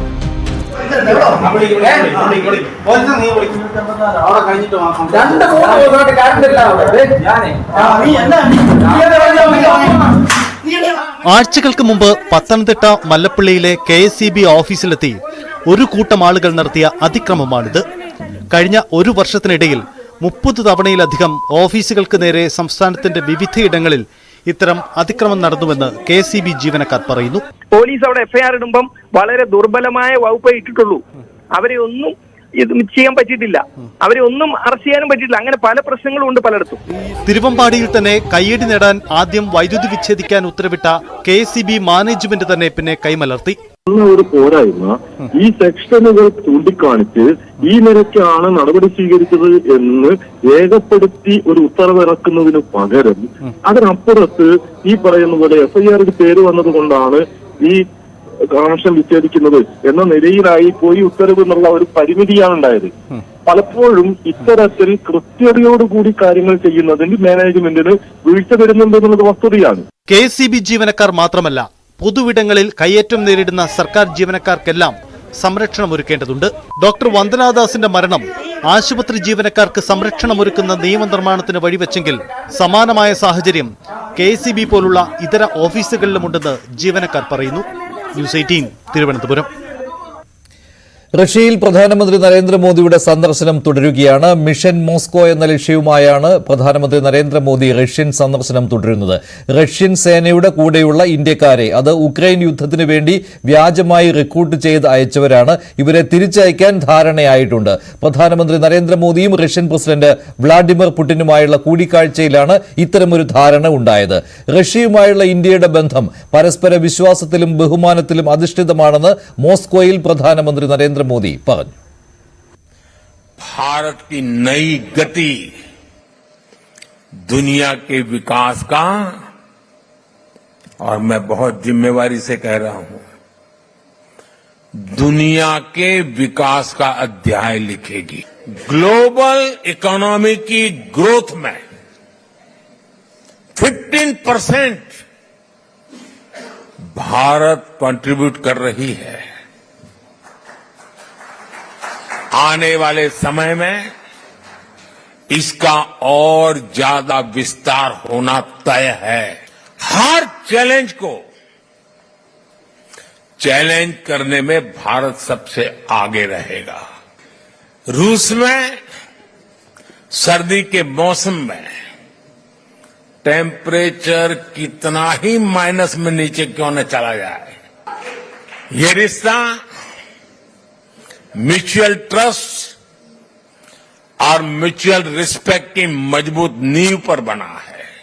भारत रूस की इसी दोस्ती के लिए मैं विशेष रूप से मेरे प्रिय मित्र प्रेसिडेंट पुतिन की लीडरशिप की सराहना करूंगा. കൂടുതൽ വിവരങ്ങൾ നൽകാൻ ER രാഗേഷ് ചേരുകയാണ് ന്യൂസ് ഡെസ്കിൽ നിന്ന്. രാഗേഷ്, റഷ്യ യുക്രൈൻ സംഘർഷം തുടങ്ങിയതിനു ശേഷം ആദ്യത്തെ സന്ദർശനമാണല്ലോ പ്രധാനമന്ത്രി നരേന്ദ്രമോദിയുടെ റഷ്യയിലേക്കുള്ള. ഇതിൽ ഈ ആഗോള സാഹചര്യങ്ങൾ ചർച്ച ചെയ്യും എന്ന് നേരത്തെ തന്നെ പ്രധാനമന്ത്രി പറഞ്ഞതാണ്. ഇപ്പോൾ ഏതെല്ലാം വിഷയങ്ങളിൽ ചർച്ച നടക്കുന്നുണ്ട്? അതോടൊപ്പം തന്നെ യുക്രൈൻ യുദ്ധത്തിലെ റിക്രൂട്ട്മെന്റ്, ഇന്ത്യൻ റിക്രൂട്ട്മെന്റ്, അതിൽ ഉൾപ്പെട്ടിട്ടുള്ള ആളുകളെ തിരിച്ചയക്കാൻ ധാരണ എന്ന് പറയുമ്പോൾ അത് ഇന്ത്യയുടെ ഒരു വലിയ ശ്രമത്തിന്റെ ഭാഗമാണല്ലോ, വലിയ രീതിയിൽ ചർച്ച ചെയ്ത ഒരു വിഷയമാണല്ലോ അത്. മഞ്ജുഷ, പ്രധാനമന്ത്രി നരേന്ദ്രമോദിയുടെ റഷ്യൻ സന്ദർശനം 2ാം ദിനം തുടരുകയാണ്. അത്താഴ വിരുന്നിലാണ് ചില നിർണായക തീരുമാനങ്ങൾ ഉണ്ടായത്. അതിൽ ഏറ്റവും പ്രധാനപ്പെട്ടത് റഷ്യയിൽ സൈന്യത്തിന്റെ ഭാഗമാകാൻ നിർബന്ധിതരായ ഇന്ത്യക്കാരെ മടക്കി അയക്കുമെന്നുള്ളതാണ്. കാരണം നിരവധി ഇന്ത്യക്കാരാണ്, മലയാളികൾ അടക്കമുള്ളവരാണ് ഇത്തരത്തിൽ വ്യാജ റിക്രൂട്ട്മെന്റ് ഏജൻസിയുടെ തട്ടിപ്പിനിരയായി സെക്യൂരിറ്റി ജോലിക്ക് എന്ന രീതിയിൽ അവർ റഷ്യയിലെത്തിക്കുകയും അതിനുശേഷം സൈന്യത്തിന്റെ ഭാഗമായി യുക്രൈൻ യുദ്ധമുഖത്ത് പോരാടേണ്ടി വരികയും ചെയ്തത്. ഏതായാലും അവരെ മടക്കി കൊണ്ടുവരും എന്നൊരു ഉറപ്പ് ഇന്ത്യക്ക് ലഭിച്ചിരിക്കുന്നു. ഈ കൂടിക്കാഴ്ചയിൽ പ്രധാനമന്ത്രി ആ വിഷയം ഉന്നയിച്ചു. അതിൽ അനുകൂലമായ നിലപാട് റഷ്യ സ്വീകരിച്ചിരിക്കുന്നു. നമുക്കറിയാം 5 തെങ്ങ് സ്വദേശികളായ 4 ചെറുപ്പക്കാർ അടുത്തിടെയാണ് മടങ്ങിയെത്തിയത്. അങ്ങനെ 10 പേർക്ക് മാത്രമാണ് മടങ്ങിയെത്താൻ സാധിച്ചത്. 4 പേർ അവിടെ കൊല്ലപ്പെട്ടു. ഇനിയും 35 മുതൽ 40 വരെ ഇന്ത്യക്കാർ അവിടെ ഇപ്പോഴും ഉണ്ട് എന്നാണ് കണക്കുകൾ. അപ്പോൾ അവരെ എത്രയും വേഗം മടക്കി കൊണ്ടുവരാൻ നടപടി സ്വീകരിക്കണമെന്നൊരു ആവശ്യം ഇന്ത്യ മുന്നോട്ട് വെച്ചു. അതിന് അനുകൂലമായ നിലപാട് ഇപ്പോൾ റഷ്യ സ്വീകരിച്ചിരിക്കുന്നു. മാത്രവുമല്ല, ഇത്തരം റിക്രൂട്ട്മെന്റുകൾ ഏജൻസികളെ തടയാൻ ഉള്ള ഇടപെടൽ വേണം എന്നൊരു ആവശ്യം കൂടി ഇന്ത്യ മുന്നോട്ട് വെച്ചിട്ടുണ്ട്. ഏതായാലും ഈ കൂടിക്കാഴ്ചയിൽ യുക്രൈനുമായുള്ള സംഘർഷം, യുദ്ധം അത് പരിഹരിക്കാൻ ചർച്ചയിലൂടെ പരിഹരിക്കണമെന്നൊരു ആവശ്യം കൂടി ഇന്ത്യ മുന്നോട്ട് വെച്ചിരിക്കുകയാണ്. ഏതായാലും ഇന്ന് പ്രധാനമന്ത്രി ഇന്ത്യൻ സമൂഹത്തെ അഭിസംബോധന ചെയ്തു. ആ അഭിസംബോധനയിലും റഷ്യയുമായുള്ള ബന്ധം തന്നെയാണ് അദ്ദേഹം പ്രധാനമായും പരാമർശിച്ചത്. കാരണം പരസ്പര വിശ്വാസത്തിലും ബഹുമാനത്തിലും അധിഷ്ഠിതമാണ് ഇന്ത്യയും റഷ്യയും തമ്മിലുള്ള ബന്ധം. 17 തവണ താനും വ്ളാഡിമിർ പുടിനും തമ്മിൽ കൂടിക്കാഴ്ച നടത്തി. അപ്പോൾ ഓരോ തവണ കൂടിക്കാഴ്ച നടത്തുമ്പോഴും ആ വിശ്വാസം വർദ്ധിക്കുകയാണ് ചെയ്തത്. മാത്രവുമല്ല, ഇരു രാജ്യങ്ങളും തമ്മിലുള്ള സഹകരണം മെച്ചപ്പെടുത്താനായി 2 കൗൺസിലേറ്റുകൾ കൂടി പ്രവർത്തനം ആരംഭിക്കുമെന്ന് കൂടി പ്രധാനമന്ത്രി വ്യക്തമാക്കിയിരിക്കുകയാണ്. അതിനിടയിലാണ് യുക്രൈൻ ഇപ്പോൾ സെലൻസ്കി തന്നെ ഇതിനെ ചോദ്യം ചെയ്തുകൊണ്ട്, ഈ കൂടിക്കാഴ്ചയെ ചോദ്യം ചെയ്തുകൊണ്ട് വിമർശിച്ചുകൊണ്ട് ഇപ്പോൾ രംഗത്ത് വന്നിരിക്കുന്നത്. കാരണം ഇന്ത്യയിലെ ലോകത്തിലെ തന്നെ ഏറ്റവും വലിയ ജനാധിപത്യ രാജ്യത്തിന്റെ പ്രധാനമന്ത്രി ഇപ്പോൾ ലോകത്തിലെ ഏറ്റവും വലിയ ക്രിമിനലുമായി കൂടിക്കാഴ്ച നടന്നു. അത് സമാധാന ശ്രമങ്ങൾക്ക് തിരിച്ചടിയാണെന്നൊരു പ്രതികരണമാണ് ഇപ്പോൾ സെലൻസ്കിയുടെ ഭാഗത്ത് നിന്ന് ഉണ്ടായിരിക്കുന്നത്. നേരത്തെ അമേരിക്കയും ഈ കൂടിക്കാഴ്ചയിൽ ആശങ്ക പ്രകടിപ്പിച്ചുകൊണ്ട് രംഗത്ത് വന്നിരുന്നു. പക്ഷേ ഇപ്പോൾ ഏതാണ്ട് 24 ദിവസത്തിന്റെ ഒരു ഇടവേളയിലാണല്ലോ ഇങ്ങനെ യുക്രൈൻ പ്രധാനമന്ത്രിയെ കണ്ടതിന് ശേഷം വ്ളാഡിമിർ പുടിനെ പ്രധാനമന്ത്രി കാണുന്നത്. അപ്പോൾ അതൊരു കൗതുകമുണർത്തുന്ന കാര്യം കൂടിയാണല്ലോ. സെലൻസ്കിക്ക് കൈകൊടുത്ത അതേ പ്രധാനമന്ത്രി തന്നെ ഇപ്പോൾ ഈ G7 ഉച്ചകോടിക്കിടെയാണല്ലോ അങ്ങനെ സംഭവിച്ചത്. ഇപ്പോൾ പുടിനുമായി ആശയവിനിമയം നടത്തുന്നു, ചർച്ചകൾ നടത്തുന്നു. ഇതിനെ ഏത് രീതിയിലാണ്, ഇക്കാര്യത്തെക്കുറിച്ചുള്ള എന്തെങ്കിലും പരാമർശം സെലൻസ്കിയുടെ ഭാഗത്തുനിന്ന് ഉണ്ടായിട്ടുണ്ടോ? മഞ്ജുഷ്, ട്വിറ്ററിലൂടെയാണ് ഇപ്പോൾ എക്സിലൂടെയാണ് സെലൻസ്കിയുടെ ഭാഗത്ത് നിന്ന് അത്തരം ഒരു പ്രതികരണം വന്നിരിക്കുന്നത്. അതായത് സമാധാന ശ്രമങ്ങൾക്കുള്ള തിരിച്ചടി എന്നാണ് അദ്ദേഹം വ്യക്തമാക്കിയിരുന്നത്. കാരണം ഇന്നും മാത്രം 37 പേർ ഇത്തരത്തിൽ കൊല്ലപ്പെട്ടു. അതിൽ ഭൂരിഭാഗം പേരും കുട്ടികളാണ്. അപ്പോൾ അത്തരം ആക്രമണങ്ങൾ റഷ്യയുടെ ഭാഗത്ത് നിന്ന് തുടർച്ചയായി നടക്കുന്നു. അത്തരം ആക്രമണങ്ങൾ റഷ്യയുടെ ഭാഗത്ത് നിന്ന് നടക്കുമ്പോഴാണ് പ്രധാനമന്ത്രി നരേന്ദ്രമോദി ഇത്തരത്തിൽ കൂടിക്കാഴ്ച നടത്തുന്നത്. ബ്ലഡി ക്രിമിനൽ എന്നാണ് പുടിനെ അദ്ദേഹം വിശേഷിപ്പിച്ചിരിക്കുന്നത്. അങ്ങനെ ഒരു കൂടിക്കാഴ്ച അപ്പോൾ സ്വാഭാവികമായും കടുത്ത നിരാശ ഉണ്ടാക്കുന്നതാണ്. ഒപ്പം തന്നെ സമാധാന ശ്രമങ്ങൾക്കുള്ള തിരിച്ചടി കൂടിയായാണ് ഇതിനെ വിശേഷിപ്പിക്കുകയും ചെയ്യുന്നത്. ഏതായാലും ഇന്ത്യ ഈ വിഷയം കൂടിക്കാഴ്ചയിൽ ഉന്നയിച്ചു. അതായത് ഉന്നയിച്ച കാര്യം ചർച്ചകളിലൂടെ പരിഹരിക്കണമെന്നാണ്. മറിച്ച് യുദ്ധത്തെ അപലപിക്കുന്ന നിലപാട് ഏതായാലും ഇന്ത്യയുടെ ഭാഗത്തുനിന്ന് ഉണ്ടായിട്ടില്ല എന്നാണ് ഇപ്പോൾ ലഭിക്കുന്ന വിവരങ്ങൾ. മറിച്ച് സമാധാന ശ്രമങ്ങൾ അത് ചർച്ചയിലൂടെ മാത്രമേ സമാധാനം കൈവരിക്കാൻ സാധിക്കൂ എന്നാണ് ഇപ്പോൾ ഇന്ത്യ അറിയിച്ചിട്ടുള്ളത്. പ്രഖ്യാപിത നിലപാടാണ് ഇന്ത്യയുടെ. ഇന്ത്യ ആദ്യം മുതൽ ഈ നിലപാട് തന്നെയാണ് സ്വീകരിക്കുന്നത്. ചർച്ചകളിലൂടെ പ്രശ്നങ്ങൾക്ക് പരിഹാരം കാണണം എന്നൊരു നിലപാട് ആദ്യം മുതൽ സ്വീകരിക്കുകയാണ്. അതേതായാലും പ്രധാനമന്ത്രി ആവർത്തിക്കുകയും ചെയ്തിട്ടുണ്ട്. അമേരിക്ക വ്യക്തമാക്കിയിരിക്കുന്ന കാര്യം തന്ത്രപരമായ പങ്കാളിയാണ്, ഇന്ത്യയുടെ തന്ത്രപരമായ പങ്കാളിയാണ് അമേരിക്ക എന്ന് അവർ ആവർത്തിക്കുന്നു. പക്ഷേ ഈ ചർച്ചയിൽ ചില ആശങ്കകൾ വെക്കുന്നു. അമേരിക്കയും ഇക്കാര്യം സൂചിപ്പിച്ചു. യുക്രൈന്റെ പരമാധികാരം ഉയർത്തിപ്പിടിക്കാനുള്ള അല്ലെങ്കിൽ അത്തരം പരാമർശങ്ങൾ മോദിയുടെ ഭാഗത്തുനിന്ന് ഉണ്ടാകുമെന്ന് പ്രതീക്ഷിക്കുന്നു എന്നാണ് അമേരിക്കയും വിശദീകരിച്ചത്. മഞ്ജുഷ്. ശരി, രാകേഷാണ് വിവരങ്ങൾ നൽകിയത്.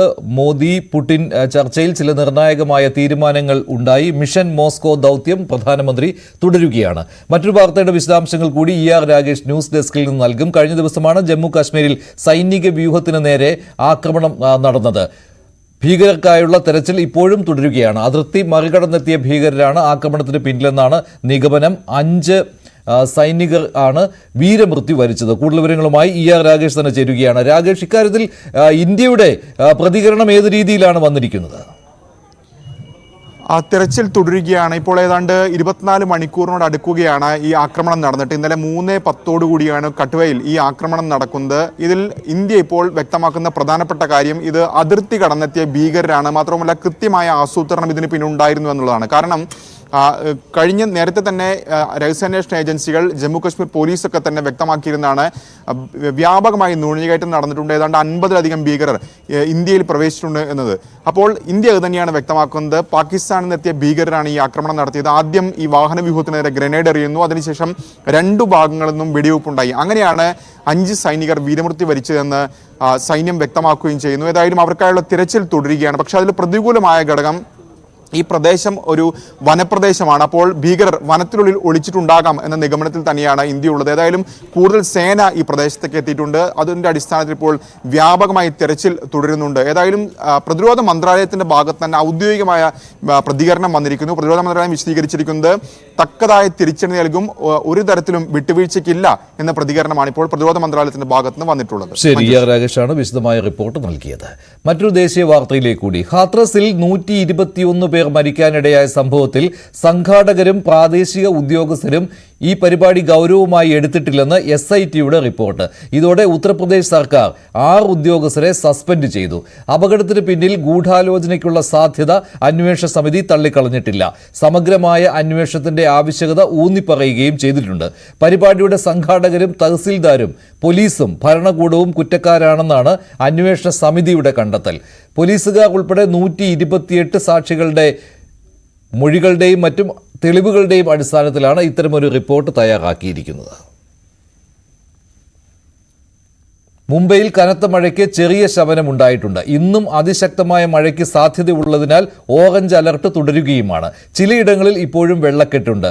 ട്രാക്കുകളിൽ നിന്ന് വെള്ളക്കെട്ട് ഒഴിവായതോടെ ഭൂരിഭാഗം ട്രെയിൻ സർവീസുകളും സാധാരണ നിലയിലായി. മുംബൈക്ക് പുറമെ പൂനെ, താനെ, രത്നഗിരി എന്നിവിടങ്ങളിലും വിദ്യാഭ്യാസ സ്ഥാപനങ്ങൾക്ക് അവധി നൽകിയിരിക്കുകയാണ്.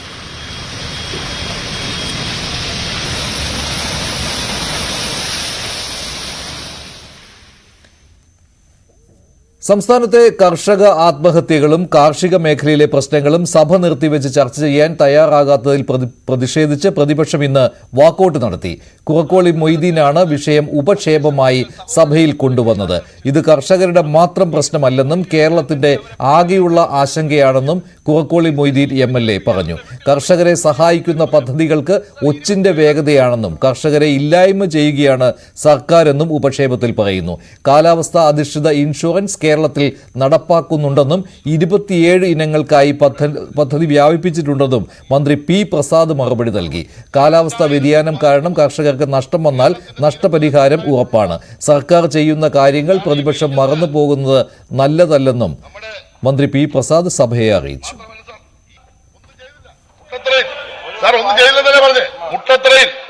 അന്നത്തെ പ്രതിപക്ഷ നേതാവ് അച്യുതാനന്ദൻ നഗരശികാന്ത പ്രശ്നമുണ്ടായിരുന്നു. KSIDCയുടെ നേതൃത്വത്തിൽ സ്റ്റാർട്ടപ്പുകൾക്ക് മികച്ച നേട്ടമുണ്ടായെന്ന് വ്യവസായ മന്ത്രി P. രാജീവ്. വിദ്യാർത്ഥികൾക്കായി സ്റ്റാർട്ടപ്പുകൾ പ്രവർത്തിക്കുന്നുണ്ട്. KTU പുതുക്കിയ സിലബസിലും സംരംഭകത്വത്തിന് പ്രാധാന്യം നൽകുന്നുണ്ട്. തദ്ദേശ സ്ഥാപനങ്ങളിൽ സംരംഭക സഭ സംഘടിപ്പിക്കുമെന്നും വ്യവസായ വകുപ്പും തദ്ദേശ വകുപ്പും സംയുക്തമായാണ് പരിപാടി നടത്തുകയെന്നും മന്ത്രി നിയമസഭയെ അറിയിച്ചു. സ്റ്റാർട്ടപ്പുകൾക്കുള്ള ഇത്തരം പിന്തുണയാണ് KSIDC നൽകിക്കൊണ്ടിരിക്കുന്നത്. നമ്മുടെ കേരളം സ്റ്റാർട്ടപ്പുകളുടെ കാര്യത്തിൽ ലോകത്തിന് തന്നെ മാതൃകയാകാവുന്ന രൂപത്തിൽ വളർന്നുകൊണ്ടിരിക്കുകയാണ്. ഇന്ത്യയിലെ ഏറ്റവും ബെസ്റ്റ് സ്റ്റാർട്ടപ്പ് എക്കോസിസ്റ്റം കേരളത്തിലാണ്. നമ്മുടെ വിദ്യാർത്ഥികൾ ഈ മേഖലയ്ക്കകത്ത് നന്നായി തന്നെ ഇടപെടുന്നുണ്ട്. ഇപ്പൊ നമ്മുടെ എല്ലാ യൂണിവേഴ്സിറ്റികളുടെ കീഴിലും സ്റ്റാർട്ടപ്പ് സംവിധാനങ്ങൾ 100 കണക്കിന് സ്റ്റാർട്ടപ്പുകൾ പ്രവർത്തിക്കുന്നുണ്ട്.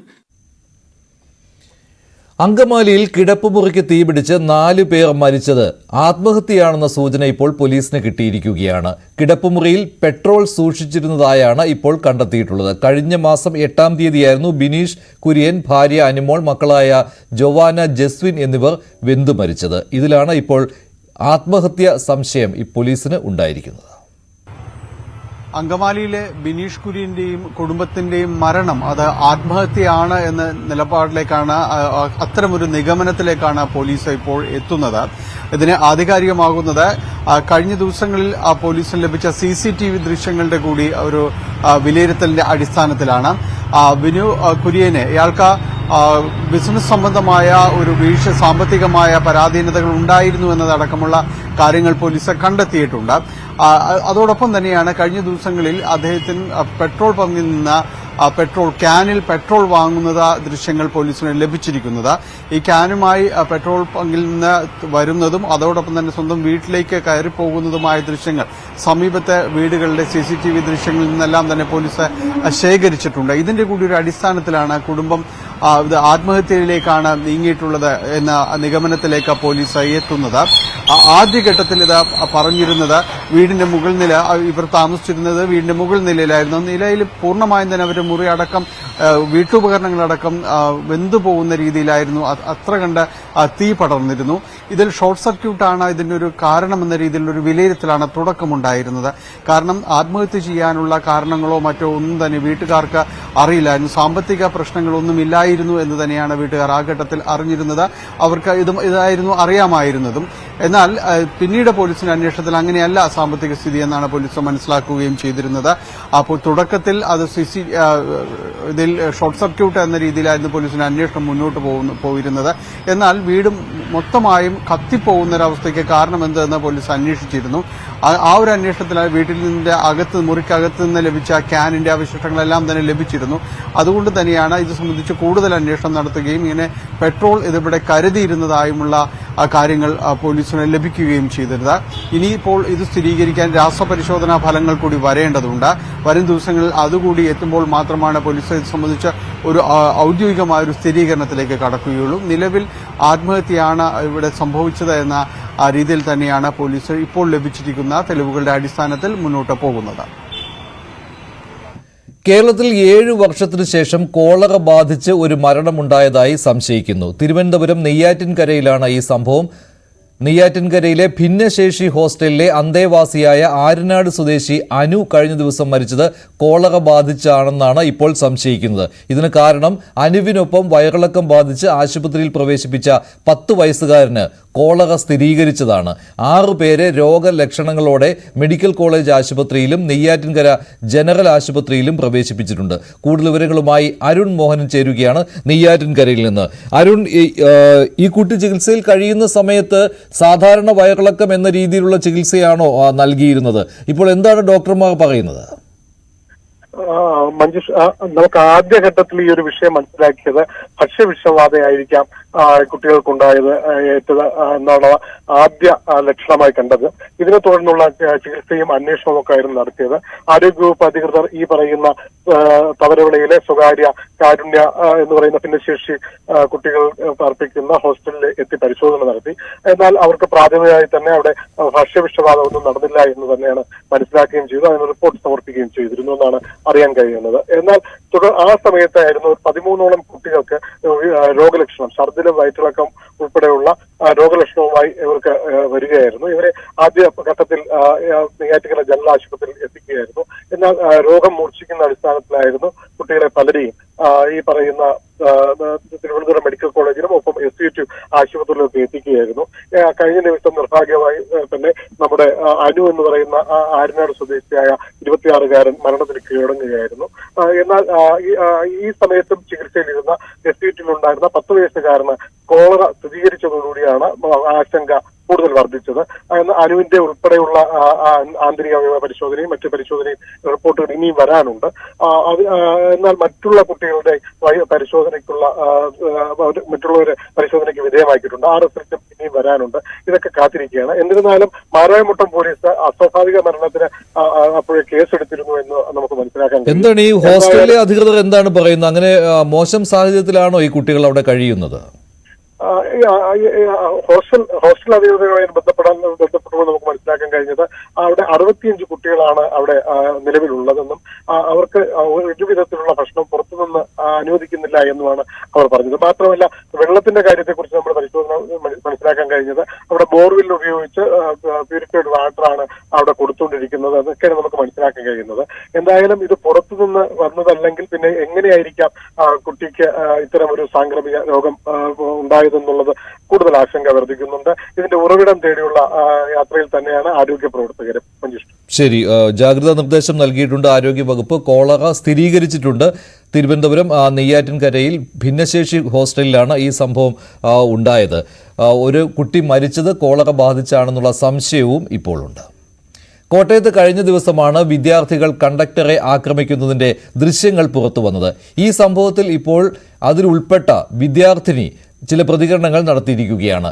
ബസ് കണ്ടക്ടർ വളരെ മോശമായി സംസാരിച്ചതിനെ തുടർന്നാണ് ഈ സംഭവം ഉണ്ടായതെന്നാണ് 16-കാരി ന്യൂസ് 18നോട് പറഞ്ഞത്. ഇപ്പോൾ പോക്സോ കേസ് എടുത്താണ് കണ്ടക്ടർക്കെതിരെ അന്വേഷണം നടക്കുന്നത്. തിരുനക്കര എന്ന് പറഞ്ഞ ബസ്സിന് തിരിച്ചു വരുമായിരുന്നു. അന്നേരം ബസ്സിലെ കണ്ടക്ടർ ചോദിച്ചു, ഇന്നപോലെ സ്കൂളിൽ പോയതാണോ അതോ വേറെ എല്ലാവരും കൊണ്ട് കറങ്ങാൻ പോയതാണോ എന്ന് ചോദിച്ചു. അന്നേരം ഞാൻ പറഞ്ഞു ഇന്നപോലെ സ്കൂളിൽ പോയതാണെന്ന് പറഞ്ഞു. അന്നേരം കളർ ഡ്രസ്സ് ആയിരുന്നു ഇട്ടേക്കുന്നത്. ബാഗ് ഇരിക്കുന്നവരെ കൈ കൊടുക്കണമെന്ന് പറഞ്ഞിട്ടുണ്ട്. അതുകൊണ്ട് ബാഗ് ഇരിക്കുന്നവരെ കൊടുത്തേക്കുമായിരുന്നു. കൊച്ചിനെ കണ്ടാൽ പറയത്തില്ലല്ലോ സ്കൂളിൽ പോയതാന്ന്, കറങ്ങാൻ പോയതാന്ന് പറയത്തുള്ളൂ എന്ന് പറഞ്ഞു. ആരെങ്കിലും കൂടി കാമുകനോട് കറങ്ങാൻ പോയതാണെന്നൊക്കെ ചോദിച്ച്. യൂണിഫോം കിട്ടിയില്ല, അതുകൊണ്ട് യൂണിഫോം ഇടാഞ്ഞെന്ന് പറഞ്ഞു. അന്നേരം പറഞ്ഞ് ST എടുക്കത്തില്ല, കാർഡ് കാണിക്കണമെന്ന് പറഞ്ഞു. കാർഡ് കാണിക്കാൻ എൻ്റെ കാർഡ് ഇല്ലായിരുന്നു. അതുകൊണ്ട് ഞാൻ പറഞ്ഞ് ST തരാനേ പറ്റത്തുള്ളൂ എന്ന് പറഞ്ഞു. വീട്ടിലാരും ഇല്ല, അമ്മ വെളിയിലാണ്, അച്ഛൻ മരിച്ചുപോയി, പിന്നെ ചേട്ടന്മാർ മാത്രമേ ഉള്ളൂ വീട്ടില്. അപ്പൊ എന്നോണ്ടെല്ലാം അവരോടാ പറയുന്ന എല്ലാ കാര്യവും. അപ്പൊ അവർക്ക് സ്വന്തം പെങ്ങളെ ആരാണെങ്കിലും എന്തെങ്കിലും പറയുമ്പോഴത്തേന് അടിക്കുകയൊക്കെ ചെയ്യില്ല. അങ്ങനെ അവർ ചെന്ന് ചോദിച്ചതാണ് ഇന്നലെ. എന്തായാലും കണ്ടക്ടർക്ക് മർദ്ദനമേറ്റ സംഭവത്തിലാണ് ഈ ഒരു ആക്രമണം നടത്തിയ ആളുകളും വെളിപ്പെടുത്തലുമായി രംഗത്ത് വന്നത്. കണ്ടക്ടറുടെ ഭാഗത്ത് നിന്ന് ഈ പെൺകുട്ടിക്കെതിരെ അതിരൂക്ഷമായ രീതിയിലുള്ള പെരുമാറ്റമാണ് ഉണ്ടായത്. ആ പെൺകുട്ടിയുടെ മാനഹാനി വരുത്തുന്ന നിലയിലുള്ള പെരുമാറ്റമാണ് ഉണ്ടായതെന്നാണ് അവർ ആരോപിക്കുന്നത്. പ്രത്യേകിച്ച് സ്കൂളിൽ പോയി തിരിച്ചു വരുന്ന സമയത്ത് അങ്ങനെയല്ല, ഇത് മറ്റെവിടെയോ കറങ്ങിയിട്ട് വരികയാണ് എന്ന തരത്തിൽ അധിക്ഷേപിക്കുകയും അതിന് കുറച്ചുകൂടി മറ്റൊരു രീതിയിൽ എല്ലാവരുടെയും മുന്നിൽ വെച്ച് അധിക്ഷേപിക്കുകയും ചെയ്തു എന്നുള്ളൊരു ആരോപണമാണ് ഇവർ ചൂണ്ടിക്കാണിക്കുന്നത്. എന്തായാലും നിലവിൽ ഈ വിഷയത്തിൽ പോക്സോ കേസ് ഉൾപ്പെടെ എടുത്തിട്ടുണ്ട്. പ്രത്യേകിച്ച് 16-കാരിയാണ്. അതുകൊണ്ട് തന്നെ പോക്സോ കേസ് ഉൾപ്പെടെ രജിസ്റ്റർ ചെയ്തുകൊണ്ടാണ് കണ്ടക്ടർക്കെതിരെ കേസ് രജിസ്റ്റർ ചെയ്തിരിക്കുന്നത്. കണ്ടക്ടർ ചൂണ്ടിക്കാണിക്കുന്നത് തൻ്റെ തലയടക്കം അടിച്ചു പൊട്ടിച്ചു, ഹെൽമെറ്റ് ഉൾപ്പെടെയുള്ള ഇത് ഉപയോഗിച്ചുകൊണ്ട് അടിച്ചു പൊട്ടിച്ചു എന്നുള്ളതാണ്. അതുപ്രകാരമുള്ള കേസും പോലീസ് രജിസ്റ്റർ ചെയ്തിട്ടുണ്ട്. പുറത്തു വന്ന വീഡിയോ പ്രകാരം ഇവർ കൈകൊണ്ട് മർദ്ദിക്കുന്ന ദൃശ്യങ്ങൾ വരെയാണ് പുറത്ത് വന്നിട്ടുള്ളത്. എന്തായാലും ഇതിൽ ഇരു വിഭാഗങ്ങൾക്കെതിരെയും കേസ് നിലനിൽക്കുന്നു എന്നുള്ളതാണ് ഏറ്റവും ശ്രദ്ധേയമായിട്ടുള്ളത്. എന്തായാലും കണ്ടക്ടർ ക്രൂരമർദ്ദനത്തിന് ഇരയായി എന്ന കാര്യത്തിൽ യാതൊരു സംശയവുമില്ല. പക്ഷെ അതിന് മുന്നോടിയായി ഈ പെൺകുട്ടിക്ക് നേരെ ഇത്തരത്തിൽ ഒരു അധിക്ഷേപം നടത്തിയോ എന്നതാണ് വളരെ പ്രധാനപ്പെട്ട ചോദ്യം. എന്തായാലും ബസ്സിലുള്ളവരെ അന്ന് യാത്ര ചെയ്തവരുൾപ്പെടെ കണ്ടെത്തി തുടരന്വേഷണത്തിനാണ് ഉള്ള നീക്കങ്ങളാണ് നടക്കുന്നതെന്നാണ് നമുക്ക് മനസ്സിലാക്കാൻ സാധിക്കുന്നത്. പാക്കിൽ കവലയിൽ വെച്ച് വൈകുന്നേരം 4-ാം തീയതി വൈകുന്നേരമാണ് ഈ സംഭവം ഉണ്ടാകുന്നത്. ഈ പെൺകുട്ടി ആദ്യം യാത്ര ചെയ്യുകയും അവിടെ പൂന്തുരുത്തിലേക്ക് പോവുകയും ചെയ്തു, കോളനി ഭാഗത്തേക്ക് പോവുകയും ചെയ്തു. തുടർന്ന് ഈ പെൺകുട്ടി വീട്ടിൽ അറിയിച്ചപ്പോഴാണ് അവരുടെ മറ്റ് ബന്ധുക്കൾ ഉൾപ്പെടെയുള്ളവർ ചേർന്നുകൊണ്ട് പാക്കിൽ കവലയിൽ വെച്ച് പിന്നീട് ഈ ബസ് തിരിച്ചെത്തിയപ്പോൾ തടഞ്ഞു നിർത്തുകയും ഈ കണ്ടക്ടർക്ക് നേരെ അതിക്രമം നടത്തുകയും ചെയ്തത്. എന്തായാലും ഇരു വിഭാഗത്തു നിന്നും പരാതിയുണ്ട്. ഇത് പോലീസും പരിശോധിച്ചു വരികയാണ്. ചിങ്ങവനം പോലീസാണ് കേസെടുത്ത് അന്വേഷണം നടത്തി വരുന്നത്. വിഴിഞ്ഞം തുറമുഖത്ത് ഈ മാസം 12-ന് രാവിലെ 10 മണിക്ക് ആദ്യ മദർഷിപ്പ് എത്തും. വലിയ സ്വീകരണമാണ് ഒരുക്കിയിരിക്കുന്നതെന്ന് മന്ത്രി VN വാസവൻ അറിയിച്ചു. മുഖ്യമന്ത്രി ട്രയൽ റൺ ഉദ്ഘാടനം ചെയ്യും. കേന്ദ്ര ഷിപ്പിംഗ് മന്ത്രി മുഖ്യ അതിഥിയാകും. 3000 മീറ്റർ ബ്രേക്ക് വാട്ടർ പൂർത്തിയായെന്നും 31 ക്രെയിനുകൾ ചൈനയിൽ നിന്ന് എത്തിയെന്നും വിഴിഞ്ഞം തുറമുഖം ലോക ശ്രദ്ധയാകർഷിക്കുന്ന രീതിയിൽ മാറിയെന്നുമാണ് മന്ത്രി അവകാശപ്പെട്ടത്. പ്രതിപക്ഷത്തെ ക്ഷണിച്ചിട്ടുണ്ട്. കമ്മീഷനിങ്ങിന് പ്രതിപക്ഷ നേതാവിനെയും ക്ഷണിക്കുമെന്നും മന്ത്രി അറിയിച്ചു. കേന്ദ്ര ഷിപ്പിംഗ് വകുപ്പ് മന്ത്രി സർബാനന്ദ സോനോവാൾ മുഖ്യാതിഥിയായി പങ്കെടുക്കും. 3000 മീറ്റർ ബ്രേക്ക് വാട്ടർ അത് പൂർത്തിയായി. 2 800 മീറ്റർ കണ്ടെയ്നർ ബെർത്ത് അത് പൂർണ്ണമായി. അതോടൊപ്പം തന്നെ നമുക്ക് വരേണ്ടിയിരുന്ന 32 ക്രെയിനുകൾ ചൈനയിൽ 31 എത്തിച്ചേർന്നു. ഇനി 1 മാത്രമാണ് വരാൻ. പിന്നീട് നമുക്ക് ആവശ്യമായ റോഡ് കണക്ടിവിറ്റിയിൽ 1.7 കിലോമീറ്റേഴ്സ് അപ്രോച്ച് റോഡ് അതിന്റെ അവസാന ഘട്ടത്തിലെത്തി. അങ്ങനെ എല്ലാ അർത്ഥത്തിലും അന്താരാഷ്ട്ര നിലവാരത്തിലുള്ള വിഴിഞ്ഞം തുറമുഖം ലോകശ്രദ്ധേയമായി മാറുന്ന രൂപത്തിലേക്ക് എത്തിയിരിക്കുന്നു. ഈ വർഷത്തെ ഇൻഡിവുഡ് മാധ്യമ പുരസ്കാരം news 18 Keralam news editor Ranjith രാമചന്ദ്രന് സമ്മാനിച്ചു. കൊച്ചിയിൽ നടന്ന ചടങ്ങിൽ Saj group CEO Mini Sajan, Aries group of company CEO Sohan Roy എന്നിവർ ചേർന്നാണ് അവാർഡ് സമ്മാനിച്ചത്. റിപ്പോർട്ടർ, അവതാരകൻ എന്നീ നിലകളിലെ സമഗ്ര മികവിനാണ് പുരസ്കാരം. അച്ചടി, ദൃശ്യ, ഓൺലൈൻ, ഡിജിറ്റൽ മാധ്യമങ്ങളിലെ മേഖലകളിൽ വ്യക്തിമുദ്ര പതിപ്പിച്ചവർക്ക് പ്രത്യേക പുരസ്കാരങ്ങൾ നൽകി ആദരിച്ചു. കർമ്മരംഗത്ത് മികവ് പുലർത്തുന്ന വ്യക്തികൾക്കും സ്ഥാപനങ്ങൾക്കും അർഹമായ അംഗീകാരം നൽകുക എന്ന ലക്ഷ്യത്തോടുകൂടി രൂപവൽക്കരിക്കപ്പെട്ടതാണ് ഇൻഡിവുഡ്.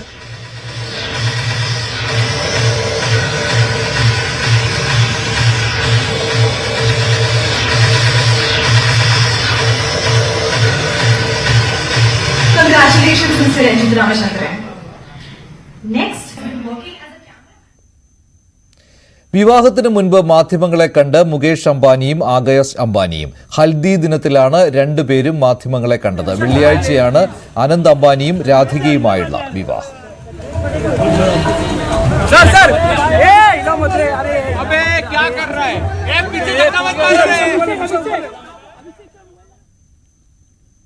ഇനി സ്വർണം വെള്ളി നിരക്കുകൾ കൂടി നോക്കാം.